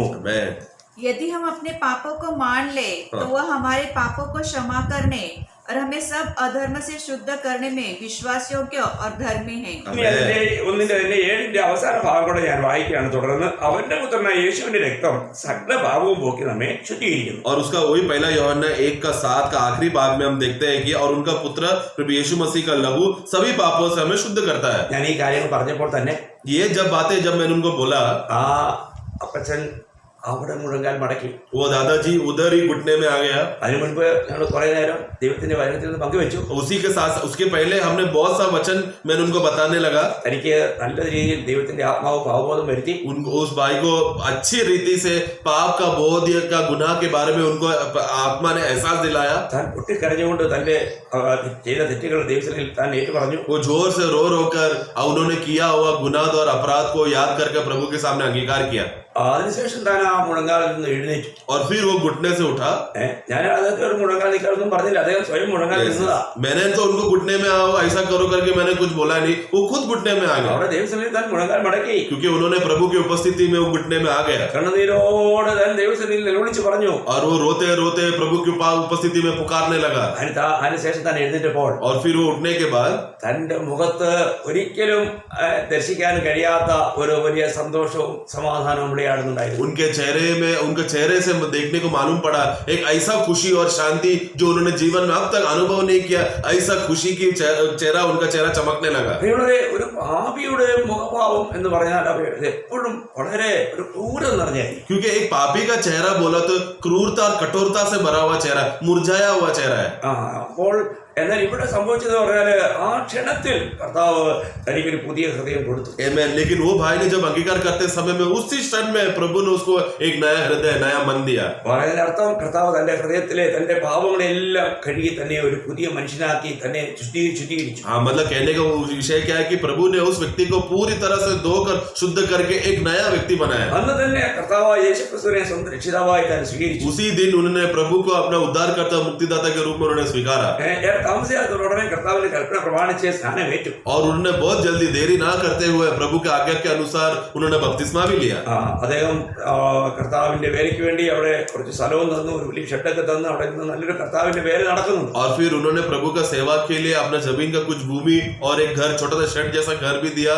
और आज भी वहां पर प्रभु का कार्य चल रहा है. എത്ര വലിയ കാര്യം! कितना बड़ी बात है ना. ഒരു വ്യക്തി, ഒരു പാപിയായ മനുഷ്യൻ, താൻ വലിയ പാപഭാരവും പേര് നടന്ന വ്യക്തിയാണ്. ഈ സുവിശേഷം ദൈവത്തിന്റെ ആത്മാവ് തനിക്ക് പ്രകാശിപ്പിച്ചപ്പോൾ തന്റെ പുതിയ സൃഷ്ടിയായി മാറി. तो ये व्यक्ति जो पाप का बोझ में दबा हुआ व्यक्ति था, लेकिन जब सुसमाचार का प्रकटीकरण या प्रकाश जब उनके अंदर खिला, वो पाप से रहित होकर एक आनंदमय जीवन जीने लगा. ദൈവമക്കളെ, നമ്മൾ കർത്താവിൽ വന്നു കഴിയുമ്പോൾ നമ്മളുടെ പാപത്തിന്റെ അവസ്ഥ എങ്ങനെയായി തീരുമെന്ന് അറിയാമോ? इसके लिए हम लोग जब प्रभु में आ जाने के बाद हमारा पाप का अवस्था का वो दशा को क्या हो जाएगा. നമ്മൾ പാപകാരം പേര് നടക്കുമ്പോൾ നമ്മുടെ മുഖം പോലും വിരൂപമായി. हम लोग पाप का बोझ से अगर चलते रहेंगे तो हमारा चेहरा भी एकदम कठोर और मुरझाया हुआ रहेगा. എന്നാൽ നമ്മളിൽ നിന്ന് ആ പാപഭാരം മാറി കഴിയുമ്പോൾ, ആ പാപം നമ്മളിൽ നിന്ന് അകറ്റപ്പെട്ട് കഴിയുമ്പോഴുള്ള നമ്മുടെ മുഖഭാവത്തിന് വളരെ വ്യത്യാസമുണ്ട്. लेकिन वो पाप का बोझ हट जाने के बाद, पाप का अवस्था से हम लोग हट जाने के बाद हमारे चेहरे का अवस्था भी बदल जाएगा. എനിക്ക് പറയാണെങ്കിൽ എനിക്ക് ഒരുപാട് പേരുടെ അനുഭവം പറയാനുണ്ടോ. इस तरह का गवाही देने के लिए तो बहुत लोगों का है मेरे पास. ഞാനൊരിക്കല് ഇവിടെ നാസിക്കിലായിരിക്കുമ്പോൾ അഹമ്മദ് നഗറിൽ നിന്ന് ഒരു സഹോദരൻ വന്നു, ഒരു 42 years old. तो मैं यहाँ पर जब नासिक में रहते समय में अहमदनगर से एक व्यक्ति आया, एक 42 साल का एक आदमी मेरे पास आया. അപ്പോൾ അദ്ദേഹത്തിന്റെ മുഖം കണ്ടു കഴിഞ്ഞാൽ വളരെ ക്രൂര മനോഭാവമായി. उनका चेहरे को ही देख लेगा तो एकदम कठोर आदमी है, क्रूरता का आदमी है करके चेहरा देखकर ही मालूम पड़ता है. അപ്പോൾ അദ്ദേഹം ഒരു കൊടും ഭീകരനും പാപിയാണെന്ന് നമുക്ക് കാണുമ്പോൾ തന്നെ മനസ്സിലാവും. तो वो एकदम भयानक व्यक्ति है, भयंकर पापी है करके देखकर ही मालूम पड़ता है. ഏതായാലും നമുക്ക് ആകെപ്പാടെ അവർക്ക് കൊടുക്കാനുള്ളത് കർത്താവായ യേശുക്രിസ്തുവിനെയാണ്, അല്ലെങ്കിൽ സുവിശേഷമാണ്. लेकिन हमारे पास उनके विषय में कुछ भी अगर देना है तो प्रभु का वचन है, यानी कि सुसमाचार है. അദ്ദേഹം ആരോ ഞാനിങ്ങനെ സുവിശേഷകനോട് ഉണ്ടെന്ന് അറിഞ്ഞ് താൻ എന്നെ തേടിപ്പിടിച്ച് വന്നതാ. तो वो उनको मालूम पड़ा कि यहाँ पर ये आदमी प्रभु का वचन बांटता है करके ऐसा ढूंढते आया. അപ്പോൾ അദ്ദേഹത്തിന് ഞാൻ ആര് വന്നാലും കർത്താവിനെ കുറിച്ച് പറയും. इसके लिए मेरे घर में जो भी आता है मैं उनको प्रभु का वचन बोलता हूँ. അദ്ദേഹത്തോട് സുവിശേഷം പറഞ്ഞു. उनको मैंने सुसमाचार बोला. ഒരു 1.5-2 മണിക്കൂർ താൻ വളരെ ശാന്തമായി ദൈവവചനം കേട്ടു. वो 1.5 घंटा से 2 घंटा वो शांति से बैठकर वचन सुनने लगा. ഇതിന് ശേഷം और फिर ദൈവത്തിന്റെ ഈ വചനം അദ്ദേഹത്തിൽ ക്രിയ ചെയ്തു. वो वचन उनमें क्रिया करने लगा. അദ്ദേഹം ഉടനെ ആ കസേരയിൽ നിന്ന് താഴെ വീണ് മുഴങ്കാലിൽ നിന്നുകൊണ്ട് പൊട്ടിക്കരയാൻ തുടങ്ങി. वो तुरंत ही वो जो कुर्सी में बैठा था कुर्सी से वो नीचे जाकर घुटने में आकर जोर जोर से रोने लगा. അദ്ദേഹം വളരെ അലറി കർത്താവേ ഞാൻ പാപിയാണ്, കർത്താവേ എന്നെ രക്ഷിക്കണേ കർത്താവേ കരയോ ഉറക്ക കരയോ. वो जोर जोर से चिल्ला चिल्ला कर बोलने लगा, हे महान परमेश्वर, हे प्रभु मैं पापी हूँ, मुझे बचाओ बचाओ बोलकर, मैं बहुत बड़ा पापी हूँ बोलकर वो अंगीकार करके रोने लगा. അദ്ദേഹം കുറെ നേരം കരഞ്ഞു. बहुत देर वो रोया അവസാനം കർത്താവായ യേശു ക്രിസ്തുവിനെ സ്വന്തം രക്ഷിതാവായി സ്വീകരിച്ചു. और फिर आखिरी में प्रभु यीशु मसीह मेरा उद्धार करता है बोलकर, मेरा उद्धार करता है बोलकर मानकर उन्हें स्वीकारा. അതിനുശേഷം താന് കസേരയിൽ ഇരുന്നു. और फिर वापस वो कुर्सी में बैठ गया. അതിനുശേഷം താൻ പറഞ്ഞു, फिर उन्होंने कहा, 5 പേരെ കൊന്ന ഒരു കൊലപാതകയാണ്. मैं 5 जन को खून किया हुआ एक खूनी आदमी हूं मैं. പിന്നെ അദ്ദേഹത്തിന്റെ പേരിൽ എണ്ണിയാൽ തീരാത്തവണ്ണം കേസുണ്ട്. और उनके नाम में ऐसा अनगिनत केसेस है जो गिन भी नहीं सकता. बहुत केसेस उनके ऊपर दर्ज किया है. അഹമ്മദ് നഗർ എന്ന് പറഞ്ഞു കഴിഞ്ഞാൽ അതിലൂടെ പോകുമ്പോൾ അദ്ദേഹത്തെ കാണുമ്പോൾ ജനങ്ങൾ പേടിച്ചു പറയും. अहमदनगर का वो जिस इलाके में वो नगर में रहता है, वो नगर के एरिया के लोग अगर ये रास्ते में जाएगा तो सब लोग उसका नाम सुनते ही लोग डर जाते थे. അങ്ങനെ ഒരു ഭീകരനായ വ്യക്തി. ऐसा एक भयानक आदमी था. ഒരു നിമിഷത്തിൽ കർത്താവ് ഒരു പുതിയ സൃഷ്ടിയായി. लेकिन एक क्षण में पल भर में उनको प्रभु ने एक नया सृष्टि बनाया. അദ്ദേഹം സ്വയം പറഞ്ഞു, और उन्होंने खुद से कहा, ഇദ്ദേഹം ഇത്ര വലിയ ഭയങ്കരനാണെങ്കിലും താൻ എന്തോ ഒരു ഭയങ്കര ഭാരം എടുത്തുകൊണ്ട് ജീവിക്കുന്നതായിട്ട് തനിക്ക് അറിയാമായിരുന്നു. उन्होंने गवाही दिया, देखो मैं इतना भयानक रीति से और शक्त रीति से मैं लोगों के सामने जी तो रहा हूँ, लेकिन मेरे अंदर ऐसा कुछ तो एक बोझ है जो मुझे दबाकर गिरा रहा है करके वो एहसास उन्होंने गवाही बताया. എന്നാൽ ആ ഭാരം ഇന്ന് മാറിപ്പോയി. लेकिन आज मेरा वो बोझ निकल गया. താൻ വളരെ സന്തോഷവാനായി. वो बहुत ही आनंद पूर्वक हो गया. പ്രിയമുള്ളവരെ, താൻ പെട്ടെന്ന് തന്നെ സ്നാനമേറ്റ് അന്ന് തന്നെ സ്നാനമേറ്റ് താൻ കർത്താവിന്റെ സാക്ഷിയായി ഇന്ന് താൻ കർത്താവിന്റെ സന്നിധിയിൽ വിശ്രമിക്കുന്നു. और वो आज तो उसी दिन तुरंत ही उन्होंने बपतिस्मा लिया और वो एकदम खुशी से जिया और फिर आज वो प्रभु में विश्राम कर रहा है. താൻ മുഖാന്തരം അനേകർ കർത്താവിന്റെ വരാനിടയായി. और उनके द्वारा बहुत से लोग प्रभु में आने का कारण बना. നഗറിലെ പൊളിറ്റിക്സ് ലീഡേഴ്സ് അവിടെ ഒരു വലിയ ഹോട്ടലിൽ വലിയൊരു മീറ്റിംഗ് വെച്ചിട്ട് കർത്താവിന്റെ കൃപയാൽ അവരെന്നെയും വിളിച്ചു. അദ്ദേഹത്തിന്റെ സാക്ഷ്യത്തെ കുറിച്ച് അവരെല്ലാം പറഞ്ഞു, ഇങ്ങനെ ഒരു മാറ്റം ഉണ്ടായ ഒരു വ്യക്തിയെ കുറിച്ച് കണ്ടിട്ടുമില്ല കേട്ടിട്ടുമില്ല. नगर के उधर के पॉलिटिक्स के लोगों के बड़े बड़े नेता और अधिकारियों को बुलाकर उनको एक मीटिंग में बुलाकर और प्रभु की दया से उन्होंने मुझे भी बुलाया. तो ये व्यक्ति का गवाही भी बोला और मैं प्रभु का सुसमाचार भी बोला. तो उधर के ये आए हुए मेहमान लोगों ने सब अचंभित हो गए, आश्चर्य हो गए कि ये व्यक्ति में इतना बड़ा परिवर्तन बदलावट कैसे आया. അവിടെയുള്ള പൊളിറ്റിക്സ് ലീഡർ ലോക സ്വയം അദ്ദേഹത്തെ കുറിച്ച് സാക്ഷ്യം പറഞ്ഞു. यानी कि उधर जो मीटिंग में आया हुआ जो पॉलिटिकल लीडर्स जो नेताएं लोग हैं उन लोग गवाही दे रहे कि ये आदमी ऐसा कैसा बदल गया. आमेन. എല്ലാവരുടെ മുമ്പിൽ വലിയൊരു സാക്ഷ്യം ഉണ്ടായിരുന്നു. आमेन. क्योंकि वो सभी लोग, ये सब लोग बड़े बड़े लोगों के सामने एक व्यक्ति एक बहुत बड़ा गवाह बन गया. നമ്മുടെ കർത്താവ് എത്ര വലിയവൻ. हमारा प्रभु कितना बड़ा है. ഏത് കൊടും പാപിയെയും ഒരു നിമിഷത്തിൽ താൻ പുതിയൊരു സൃഷ്ടിയാക്കി മാറ്റി. मैं कितना भी बड़ा कठोर पापी क्यों ना हो, कितना बड़ा पापी क्यों ना हो, पल भर में क्षण भर में उसको प्रभु शुद्ध करके उसको विश्वासी बनाएगा. ഒരു വ്യക്തി പാപം ക്ഷമിക്കപ്പെട്ട് കഴിയുമ്പോൾ അവന്റെ പാപത്തിന്റെ അവസ്ഥ നിനക്കറിയാമോ? एक व्यक्ति का जिसका पाप का क्षमा मिल चुका है वो व्यक्ति का अवस्था क्या रहेगा फिर? ഞാൻ ഒന്ന് രണ്ട് കാര്യങ്ങൾ ഓർപ്പിക്കാം. एक दो बातें मैं याद दिलाता हूँ. നമ്മൾ യെശയ്യാ പ്രവചനം 38 വാക്യം വായിക്കുമ്പോൾ यशायाह 38 का 17 में हम पढ़ते हैं. പിന്നെ എങ്കിലും നീ എന്റെ സകല പാപങ്ങളെയും നിന്റെ പിറകിൽ എറിഞ്ഞു കളഞ്ഞു. നീ എന്റെ സകല പാപങ്ങളെയും നിന്റെ പിറകിൽ എറിഞ്ഞു കളഞ്ഞു. उसका आखिरी भाग में हम पढ़ते हैं, परंतु तूने स्नेह करके मुझे विनाश के गड्ढे से निकाला है, क्योंकि और उसने मेरा पापों को पीछे डाल दिया है. आगे और आगे. क्योंकि मेरे सब पापों को तूने अपनी पीठ पीछे फेंक दिया है. यस, बस.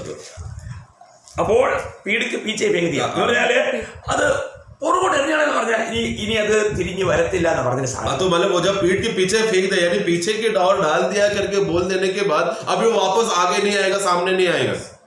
എത്ര ശ്രേഷ്ഠമാണ്. कितना श्रेष्ठ बात है ना. രക്ഷിക്കപ്പെട്ട ഒരു ദൈവ പൈതലെ, നിന്റെ അന്ന് വരെയുള്ള സകല പാപങ്ങളും കർത്താവ് പൂർണ്ണമായിട്ടും ക്ഷമിച്ചു. क्योंकि हमने उद्धार पाया हुआ व्यक्ति का जीवन में प्रभु ने उसका सारा पापों को क्षमा कर दिया है. അതിനകത്ത് ഇനി പാപം ചെയ്യാനല്ല. उसका मतलब ये नहीं कि चलो अभी चलो मैं फिर से पाप करता हूँ, वैसा नहीं. നാം കർത്താവിനോട് കൂടെ ഒരു വിശുദ്ധ ജീവിതം നയിക്കുവാൻ, ताकि वो उसको पूरा रीति से क्षमा क्यों किया है, ताकि अभी से वो पवित्र जीवन जी सके. രക്ഷിക്കപ്പെട്ട ഒരു ദൈവ പൈതലിന് ലഭിച്ച പാപക്ഷമയുടെ ഗൗരവം ഒന്ന് മനസ്സിലാക്കുന്നത് എത്ര നല്ലതാ. क्योंकि एक उद्धार पाया हुआ व्यक्ति को जो पाप का क्षमा मिला है उसका गंभीरता समझना, महानता समझना कितना अच्छी बात है. ദൈവത്തിന്റെ സ്നേഹമാണ് നമുക്ക് ഈ ക്ഷമ തരുന്നത്. क्योंकि प्रभु का ये प्रेम है जो उसको क्षमा करता है. നമ്മള് അതേ യെശയ്യാവ് 44:22 വായിക്കുമ്പോൾ ഐസായ 44 का 20 44 का 22 में, ഞാൻ കാർമുകിലിനെ പോലെ നിന്റെ ലംഘനങ്ങളെയും മേഘത്തെ പോലെ നിന്റെ പാപങ്ങളെയും മായ്ച്ചു കളയുന്നു എങ്കിലേക്ക് തിരിഞ്ഞുകൊള്ളുക, ഞാൻ നിന്നെ വീണ്ടെടുത്തിരിക്കുന്നു. ഓ, ആ ശബ്ദമൊക്കെ വായിക്കുമ്പോൾ ദൈവമക്കളെ നമുക്ക് എത്രമാത്രം ഹൃദയത്തിൽ സന്തോഷം ഉണ്ടാകും. पढ़ेंगे 44 का 22 इसाया। मैंने तेरे अपराधों को काली घटा के समान और तेरे पापों को बादल के समान मिटा दिया है. मेरी ओर फिर लौट आ, क्योंकि मैंने तुझे छुड़ा लिया है. അപ്പോൾ നമ്മൾ ചിന്തിക്കുക, फिर हमें जरा सोचना है अभी। അപ്പോൾ ഈ ദൈവത്തിന്റെ വചനം പറയുന്നു, ദൈവം നമ്മുടെ പാപങ്ങളെല്ലാം കാർമേഘം മാഞ്ഞു പോകുന്നത് പോലെ അതിനെ എന്നേക്കുമായി മായ്ച്ചു കളയും. जैसा जैसा काला बादल कुछ समय के बाद वो हट जाता है, उसी तरह प्रभु ने हमारा सारा पापों को मिटा दिया है। പ്രിയമുള്ളവരെ, ഇനി ഒരു വ്യക്തി കർത്താവിനെ കണ്ടെത്തി കഴിഞ്ഞാൽ പിന്നീട് അവനെ ഒരു പാപിയായി ഒരിക്കലും കാണുന്നില്ല. आमीन। इसके लिए प्रभु जब एक पापी जब प्रभु से मुठभेड़ करने के बाद, प्रभु में वो उद्धार पाने के बाद, फिर वो व्यक्ति को प्रभु कभी भी उसको पापी करके नहीं बुलाता। നമ്മൾ സാധാരണ ഒരു വ്യക്തിയോട് ക്ഷമിച്ചു കഴിഞ്ഞിട്ട് हम लोग शायद एक व्यक्ति को माफ करने के बाद പിന്നെ എന്തെങ്കിലും ചെറിയ പ്രശ്നം ഉണ്ടാകുമ്പോൾ, फिर एक छोटा सा तकलीफ कुछ भी हो जाएगा तो നീ നേരത്തെ അങ്ങനെയല്ലായിരുന്നോടാ എന്ന് പറഞ്ഞുകൊണ്ട് പണ്ടത്തെ കാര്യം എല്ലാം ഓർത്തോണ്ട് വരും. तू क्या क्या बोलेगा, देख तू पहले से ऐसे ही था ना बोलकर पहले का बात है भी वो व्यक्ति को याद दिलाएगा। എന്നാൽ ദൈവത്തോടുള്ള ബന്ധത്തിൽ लेकिन प्रभु के विषय में ഒരിക്കലും താൻ ക്ഷമിച്ചതിനെ ഒരിക്കലും പിന്നെ ഓർക്കില്ല. प्रभु ने जिस एक बात को क्षमा कर दिया है उसको दोबारा वो याद नहीं करता। നമ്മൾ ഇരമ്യാ പ്രവചനം അതിന്റെ 31-34 വായിക്കുമ്പോൾ यिर्मयाह 31 का 34 में हम पढ़ते हैं, അതിന്റെ അവസാന ഭാഗം, उसका आखिरी भाग में, അവരുടെ പാപം ഇനി ഓർക്കുകയില്ല എന്ന് യഹോവയുടെ അരുളപ്പാട്. അവരുടെ പാപം ഇനി ഓർക്കുകയും ഇല്ല എന്ന് യഹോവയുടെ അരുളപ്പാട്. ഓ, എത്ര ഉന്നതമായ പദമാണ്. उसका आखिरी भाग में लिखा है, क्योंकि मैं उनका अधर्म का क्षमा करूंगा और उनका पाप स्मरण न करूंगा. हाँ, फिर मैं उनका पाप दोबारा याद नहीं करूंगा या स्मरण नहीं करूंगा. ദൈവം പറയാണ്, ഞാൻ ഇനി ഓർക്കുകയില്ല. मैं अभी उसको याद नहीं करूंगा. അല്ലേ, ക്ഷമ ലഭിച്ച ഒരു വിശുദ്ധനെ ചിലപ്പോൾ പിശാച് ഓർപ്പിച്ചിട്ട് വരും. देखो पाप का क्षमा जिसको मिला हुआ व्यक्ति विश्वासियों को शायद शैतान अगर पाप का बोझ ही वापस याद दिलाने के लिए आएगा. നീ എന്നെ വിചാരിക്കുന്നത് രക്ഷിക്കപ്പെട്ടതാണോ? तुझे क्या लगता है तुझे प्रभु ने तू उद्धार पाया है क्या? നിന്റെ ഇത്ര വലിയ പാപങ്ങളൊക്കെ ദൈവം അങ്ങനെ നിസ്സാരമായിട്ട് ക്ഷമിച്ചു തരുമോ? क्या तेरा इतना बड़ा बड़ा पापों को प्रभु ऐसी हल्के में क्षमा कर देगा क्या? നിനക്ക് ഒരു ക്ഷമയും കിട്ടിയിട്ടില്ല. तुझे तो कोई क्षमा नहीं मिला है, നീ നരകത്തിലേക്ക് പോകുക. तू नरक में ही जाएगा. ദൈവമക്കളെ, നമ്മൾ ഈ വചനങ്ങളൊക്കെ ഒന്ന് ഓർക്കണം. लेकिन प्रिय ऐसे समय में ये वचनों को याद रखना है. ദൈവത്തിന്റെ വചനം എന്ത് പറയുന്നു? प्रभु का वचन क्या कहता है? തിരുവെടുത്ത് എന്ത് പറയുന്നു? पवित्र शास्त्र क्या कहता है? ദൈവത്തിന്റെ സന്നിധിയിൽ വന്ന് നീ നിന്റെ പാപങ്ങൾ കർത്താവിനോട് ഏറ്റു പറഞ്ഞ് മാനസാന്തരപ്പെട്ട ഒരു വ്യക്തിയാണെങ്കിൽ, വീണ്ടും ജനിച്ചൊരു വ്യക്തിയാണെങ്കിൽ, ദൈവമുള്ളവരെ പിശാച് ഇങ്ങനെയൊക്കെ ഓർപ്പിച്ച് വരുമ്പോഴത്തേക്കും ഉടനെ പറയണം, പിശാചേ നിനക്കുള്ള നിത്യാഗ്നിയ, ഞാൻ എന്റെ കർത്താവിനോട് വസിക്കുമെന്ന് തീർത്തു പറയണം. आमीन। इसके लिए एक सच्चा व्यक्ति, सच्चा विश्वासी जिसने नया जन्म पाया है, जिसका उद्धार हुआ है, जिसका पाप का क्षमा का बोध हुआ व्यक्ति, शैतान कितना भी आकर उसको पाप का बोध दिलाकर तू पापी है नरक में जाएगा करके ऐसा बोलेगा तो भी हम लोग उसको मजबूत रीति से गवाही दे सकते हैं, देखो हे शैतान, तेरा स्थान तो अंतिम अग्नि है, लेकिन मेरा स्थान प्रभु के साथ अनंतता के लिए है. നമ്മുടെ ഭാവിയെ കുറിച്ച് അവൻ പറയാൻ വരുമ്പോഴത്തേക്ക് അവന്റെ ഭാവി പറയുമ്പോൾ തന്നെ അവൻ ഓടിപ്പോകും. കാരണം നരകം കേൾക്കുമ്പോഴേ അവന് പേടി, അവൻ ഇതുവരെ നരകത്തിട്ടിട്ടില്ല. क्योंकि देखो जब वो हमारा भविष्य के बारे में गलत बातें बताने आएगा तो उसका भविष्य जो सच्चा भविष्य अवस्था क्या है वो बात बताएगा तो वो डर के भाग जाएगा, क्योंकि शैतान को अभी प्रभु नरक में डालने वाला है. നരകത്തിലേക്ക് അവൻ പോയില്ല, നരകത്തിലേക്ക് പോകാൻ അവന് പേടിയാ. देखो नरक में अभी तक गया नहीं है, क्योंकि नरक में जाने उसको डर है. അല്ലെ, ആ ദുഷ്ടാത്മാക്കളൊക്കെ പറഞ്ഞില്ലേ, ഞങ്ങളെ ഇപ്പൊ അങ്ങോട്ട് പാതാളത്തിലേക്ക് വിടരുതെന്ന് പറഞ്ഞ അപേക്ഷിച്ചില്ലേ, ആ പന്നീരിലേക്ക് പോകാൻ അവര്. देखो दुष्टात्मा लोग जब जो सेना से दुष्टात्मा जब निकलते समय में वो लोग क्या बोलते हैं, हमें इतना जल्दी दंड मत करना, हमें अभी नरक में नहीं डालना, हमें वो सुअर के अंदर जाने दो बोलकर, आज्ञा दो बोलकर प्रभु से वो लोग विनती करने लगा था. പിശാച് പോലും നരകത്തിൽ പോകാൻ പേടിക്കുക, क्योंकि शैतान भी नरक में जाने के लिए डरता है. ദൈവമക്കളെ ഒരു കാര്യം മനസ്സിലാക്കണം. इसलिए प्रिय एक बात समझना, നമ്മളെ ചതിക്കാനായിട്ട് പിശാച് പല രീതിയിൽ പല ഉപായങ്ങളൊക്കെ ഉണ്ടാക്കിയത് വരാം. हमें धोखा देने के लिए बहुत सारा तरीके का तंत्र इस्तेमाल करेगा. നമ്മുടെ കർത്താവ് പറയാണ്, लेकिन हमारा प्रभु कहता है, നീ ചെയ്ത ആ സകല പാപങ്ങളും ഞാൻ ക്ഷമിച്ചു. तूने किया हुआ सभी पापों को मैंने क्षमा किया है. ഞാൻ നിന്നെ പൂർണ്ണമായും വിശുദ്ധീകരിച്ചു. मैंने तुझे पूर्ण रीति से पवित्र किया है. ഇനി ഞാനത് ഓർക്കില്ല. ഓർക്കുകയില്ല. अभी मैं उसको याद नहीं रखता. ഞാനൊരു അതേ ഇരമ്യാവ് 50:20 വായിക്കുമ്പോൾ ഒരു പ്രത്യേക ഒരു സവിശേഷതയുണ്ട്. അവിടെ വായിക്കുന്നത് 50:20 അത് അന്വേഷിച്ചാൽ പോലും കാണുകയില്ലെന്ന. यिर्मयाह का पुस्तक 50:20 में जब हम पढ़ेंगे उधर एक ऐसा खासियत लिखा है कि यदि वो अपराधों को ढूंढेगा तो भी नहीं मिलेगा करके 20 का बीच में भाग में लिखा है. അന്വേഷിച്ചാൽ കാണുകയില്ല. അവരുടെ പാവങ്ങൾ ഇനി അന്വേഷിച്ചാൽ കാണുകയില്ല എന്ന് യഹോവ അരുളിച്ചെയ്യുന്നു. അന്വേഷിച്ച് പോലും കണ്ടെത്താൻ ആരെങ്കിലും ശ്രമിച്ചാൽ നടക്കുകയായിരുന്നു ദൈവം പറയുക. आमीन. पढ़ेंगे. इस्राएल का अधर्म ढूंढने पर भी नहीं मिलेगा. आमीन. बस तो यानी कि अगर हम क्षमा पाया हुआ एक व्यक्ति को अगर वो ढूंढने के लिए भी जाएगा पाप के विषय में, वो ढूंढेगा तो भी नहीं मिलेगा. इस रीति से प्रभु ने पूरा पाप उसका हटा के रख दिया है.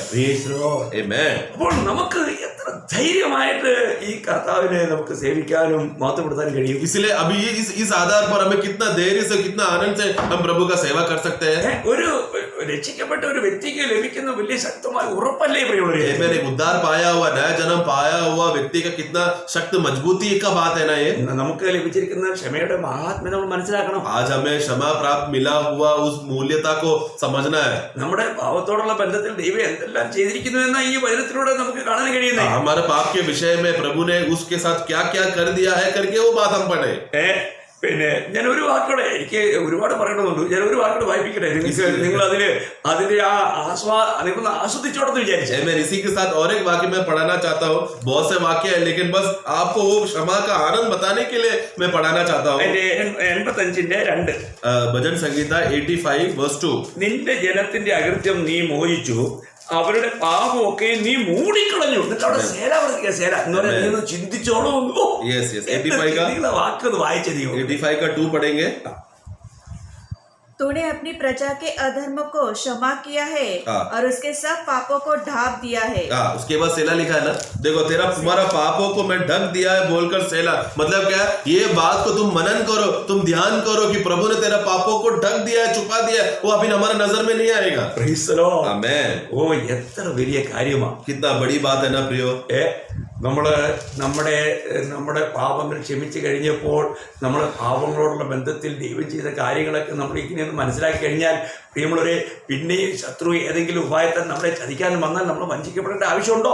इसके लिए जब हमें इस रीति से अद्भुत रीति से प्रभु ने हमको छुटकारा देकर हमें स्वतंत्र करने के बाद शैतान आकर हमें धोखा देकर हमें वापस पाप का अपराध के बारे में या बोझ के बारे में बताने आएगा तो इस तरह धोखे में डर कर जीने का अवस्था हो रहा है क्या? क्योंकि प्रभु ने पूरा रीति से क्षमा कर दिया है ना. പ്രിയമുള്ളവരെ, നമ്മുടെ ലംഘനം ക്ഷമിച്ചു തന്ന ദൈവത്തിന്റെ സ്നേഹം എത്ര വലിയതാണെന്ന് നമുക്ക് എങ്ങനെ വർണ്ണിക്കാൻ കഴിയും? हे प्रियो, हमारा अपराधों को क्षमा किया हुआ ये महान परमेश्वर का प्रेम कितना बड़ा है करके ये हम कैसा वर्णन कर सकते हैं प्रियो.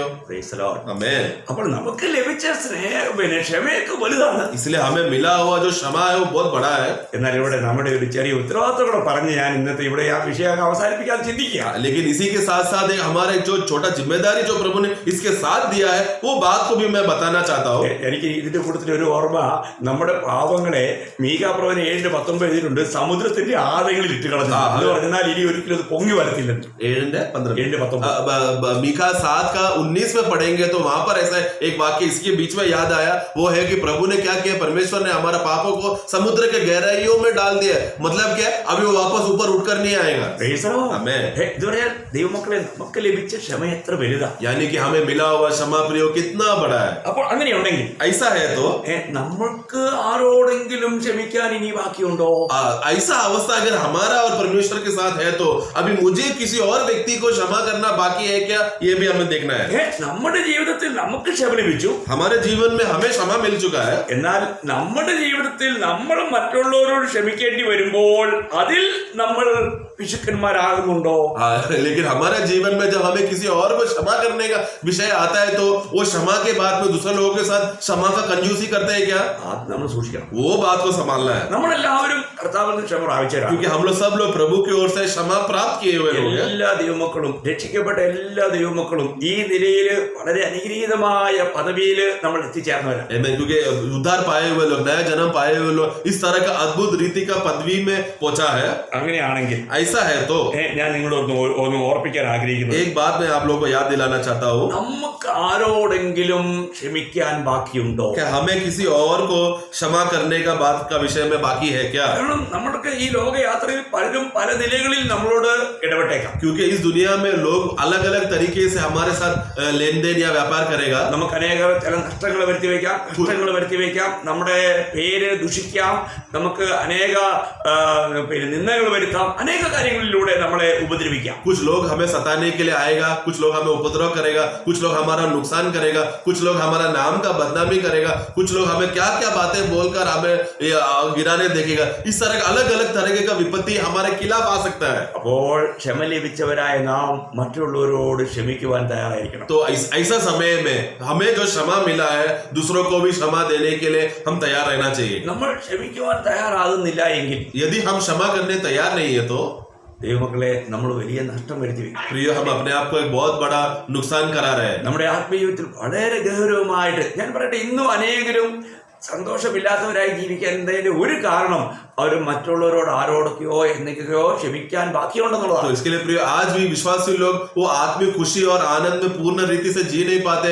क्यों? क्योंकि उनके जीवन में ऐसा कुछ बात है कि दूसरों को क्षमा करने का अवस्था में नहीं हो पाया, उसकी वजह से. നിങ്ങളിത് ഹൃദയംഗമായിട്ടൊന്ന് പരിശോധിക്കുക. इसलिए आओ अपना हृदय में आप लोग परखना अच्छे रीति से. നിങ്ങൾ രക്ഷിക്കപ്പെട്ടൊരു വ്യക്തിയാണെങ്കിൽ നിങ്ങളോട് ദൈവം ക്ഷമിച്ച വ്യക്തിയാണ്, നിങ്ങൾ ക്ഷമ പ്രാപിച്ച വ്യക്തിയാണ്. इसके लिए अगर अगर आपने नया जन्म पाया है तो परमेश्वर का क्षमा आपने प्राप्त किया हुआ लोग है. അങ്ങനെയാണെങ്കിൽ ऐसा है तो മറ്റുള്ള ഏതൊരു വ്യക്തിയോടും നമ്മൾ ക്ഷമിക്കാൻ കടപ്പെട്ടു. फिर दूसरा कोई भी व्यक्ति के सामने हमें उनका अपराध को क्षमा, उन्होंने हमारे ऊपर जो भी खिलाफ का गलती किया है तो उनको क्षमा करने के लिए हम जिम्मेदार हैं. അവരെ ഏത് നിലയിലുള്ള നഷ്ടമോ വരുത്തിയാലും അവരോട് നമ്മൾ ഹൃദയംഗമായി ക്ഷമിക്കണം. वो कोई भी तरह का कष्ट या नुकसान का बात अगर हमारे जीवन में करेगा तो वो सब समय में हम उनको क्षमा करना है. നിങ്ങൾ ഇതൊന്ന് ഹൃദയംഗമായിട്ടൊന്ന് ഗ്രഹിക്കണേ. आप जरा हृदय से ये बात को समझना. നിങ്ങളൊരു ജയാളിയായിട്ട് ജീവിക്കാൻ ആഗ്രഹിക്കുന്നെങ്കിൽ ഇതൊന്ന് ഹൃദയംഗമായിട്ട് ഗ്രഹിക്കണം. अगर आप लोग विजय से भरा हुआ जीवन जीना चाहते हैं तो ये बात को भी आप समझना. നമ്മൾ കൊളോസ്യ ലേഖനം 3-ാം അധ്യായം 12-13 വാക്യം വായിക്കുമ്പോൾ इसी के साथ में हम लोग कोलोसन का पुस्तक 3रा अध्याय उसका 12 और 13 कोलोसियंस चैप्टर 3 वर्स 12 and 13. അതുകൊണ്ട് ദൈവത്തിന്റെ വ്രതന്മാരും വിശുദ്ധന്മാരും പ്രിയരുമായി മനസ്സലിവ്, ദയ, താഴ്മ, സൗമ്യത, ദീർഘക്ഷമ എന്നിവ ധരിച്ചുകൊണ്ട് അന്യോന്യം പൊറുക്കുകയും ഒരുവനോട് ഒരുവന് വഴക്കുണ്ടായാൽ തമ്മിൽ ക്ഷമിക്കുകയും ചെയ്യുവിൻ. കർത്താവ് നിങ്ങളോട് ക്ഷമിച്ചതുപോലെ നിങ്ങളും ചെയ്യുവിൻ. आमीन. पढ़ेंगे. इसलिए परमेश्वर के चुने हुए के समान जो पवित्र और प्रिय है, बड़ी करुणा और भलाई और दीनता और नम्रता और सहनशीलता धारण करो. और यदि किसी को किसी पर दोष देने का कोई कारण हो तो एक दूसरे की सह लो और एक दूसरे के अपराध क्षमा करो. जैसे प्रभु ने तुम्हारे अपराध क्षमा किए वैसे तुम भी करो. വളരെ കൃത്യമായ ഒരു നിർദ്ദേശം ദൈവാത്മാവ് തന്നിരിക്കുക. यहाँ पे एकदम स्पष्ट रीति से एक आज्ञा प्रभु ने हमको दिया है. ഒരുവനോട് വഴക്കുണ്ടായാൽ തമ്മിൽ ക്ഷമിക്കണം. എങ്ങനെ ക്ഷമിക്കണം? കർത്താവ് നിങ്ങളോട് ക്ഷമിച്ചതുപോലെ നിങ്ങളും ചെയ്യണം. अगर तुमको किसी के खिलाफ शिकायत या कोई भी झगड़ा हो तो क्षमा करना. किस रीति से क्षमा करना? जैसा मसीह ने तुमको क्षमा किया वैसा तुम करना. Praise the Lord. आमीन. നമ്മുടെ ജീവിതത്തിൽ നമ്മൾ ഈ ക്ഷമയെ കുറിച്ച് നന്നായി പഠിക്കുന്നത് നന്നായിരിക്കും. इसके लिए प्रियो हमारे जीवन में क्षमा का विषय में अच्छे रीति से समझना सीखना बहुत अच्छा लाभदायक है. നമുക്കറിയാം ശിഷ്യന്മാര് കർത്താവിനോട് ചോദിച്ച ഒരു പ്രത്യേകിച്ചും പത്രോസ് ചോദിച്ച ചോദ്യം നമുക്ക് മത്തായിയുടെ സുവിശേഷം 18-ാം അധ്യായത്തിൽ കാണാൻ കഴിയും. हम लोग चेले लोग में से पत्रोस ने जब प्रभु को एक बात पूछा, वहां पर हम एक बात को देखते हैं मत्ती का सुसमाचार 18 अध्याय में. ക്ഷമാക്ക സംബന്ധമേ ക്ഷമയെ കുറിച്ച് പത്രോസ് കർത്താവിനോട് ചോദിച്ച ഒരു ചോദ്യവും കർത്താവ് കൊടുത്ത അതിന്റെ ഉത്തരവുമാണ് നമുക്കിവിടെ കാണാൻ കഴിയും. तो यहाँ पर क्षमा का विषय में जब आते समय में पत्रोस ने उसको एक सवाल, प्रभु को सवाल पूछता है, അതിന്റെ ഉത്തരം കർത്താവ് കൊടുക്കുന്നതാണ് നമ്മൾ ഈ ഭാഗത്ത് വായിക്കാൻ പോകുന്നത്. उसका जवाब क्या है करके हम उसका 18 अध्याय में हम देखेंगे. നമ്മൾ അതിനെ ഒരുപാട് വിശദീകരിക്കുന്നില്ല. मैं उसको ज्यादा वर्णन करने में नहीं जा रहा, എങ്കിലും ഞാൻ നിങ്ങളെ ഒന്ന് അത് വായിച്ച് കേൾപ്പിക്കാൻ ആഗ്രഹിക്കുന്നു. लेकिन बस मैं उसको पढ़ाना चाहता हूँ. ഞാനത് മലയാളത്തിൽ ഇപ്പോൾ വായിക്കുന്നില്ല, നിങ്ങൾ വായിച്ചാൽ മതി, ഹിന്ദിയിൽ മാത്രം വായിക്കാം. मैं खाली उसको हिंदी में पढ़ाना चाहता हूँ. അതിന്റെ 18-ാം അധ്യായം 21 മുതൽ 35 വരെയുള്ള ഭാഗങ്ങൾ ഒന്ന് പെട്ടെന്ന് വായിച്ചു വിടാം. हाँ, उसका 18 अध्याय का 21 से लेकर 35 तक, मैथ्यू चैप्टर 18 21 से 35 तक जल्दी से हिंदी में पढ़ लेना। അവിടെ പത്രോസ് ചോദിച്ച ചോദ്യവും കർത്താവ് അതിന് കൊടുത്ത ഉത്തരവും നമുക്ക് കണ്ടു കഴിഞ്ഞാൽ അതിന് പ്രത്യേകിച്ച് ഒരു വ്യാഖ്യാനം കൊടുക്കേണ്ട ആവശ്യമില്ല. അതുകൊണ്ട് ഞാനത് വായിപ്പിച്ച് മാത്രം വിടുകയാണ്. എന്നാൽ നിങ്ങൾ ശ്രദ്ധയോടെ കേൾക്കുക, നിങ്ങൾ നിങ്ങളുടെ ബൈബിൾ വായിക്കുക. Yes, इसके लिए देखो, इसमें प्रभु पत्रोस एक सवाल पूछता है क्षमा के विषय में और प्रभु उसका किस रीति से जवाब देता है करके, इसका बस ध्यान से आप लोग सुन लेना। इसको मैं ज्यादा वर्णन करने नहीं जाता क्योंकि पढ़ना काफी है। तब पतरस ने पास आकर उससे कहा, हे प्रभु, यदि मेरा भाई अपराध करता रहे तो मैं कितनी बार उसे क्षमा करूं? क्या 7 बार तक? यीशु ने उससे कहा, मैं तुझसे यह नहीं कहता कि 7 बार तक, वरन 7 के 70 गुना तक। इसलिए स्वर्ग का राज्य उन राजा के समान है जिसने अपने दासों के लेखा लेना चाहा। जब वह लेखा लेने लगा तो एक जन उसके सामने आ गया जो 10,000 कोड़े का कर्जदार था, जबकि चुकाने के उसके पास कुछ न था। तो उसके स्वामी ने कहा, यह और उसकी पत्नी और बाल बच्चे और जो कुछ इसका है सब बेचा जाए और कर्ज चुका दिया जाए। इस पर उस दास ने गिरकर उसको प्रणाम किया और कहा, हे स्वामी, धीरज धर, मैं सब कुछ भर दूंगा। तब उस दास के स्वामी ने तरस खाकर उसे छोड़ दिया और उसका कर्ज फिर भी क्षमा कर दिया। परंतु जब वह दास बाहर निकला तो उसके संगी दासों में से एक उसको मिला जो उसके 100 दिनार का कर्जदार था। उसने उसे पकड़कर उसका गला घोटा और कहा, जो कुछ तुझ पर कर्ज है भर दे।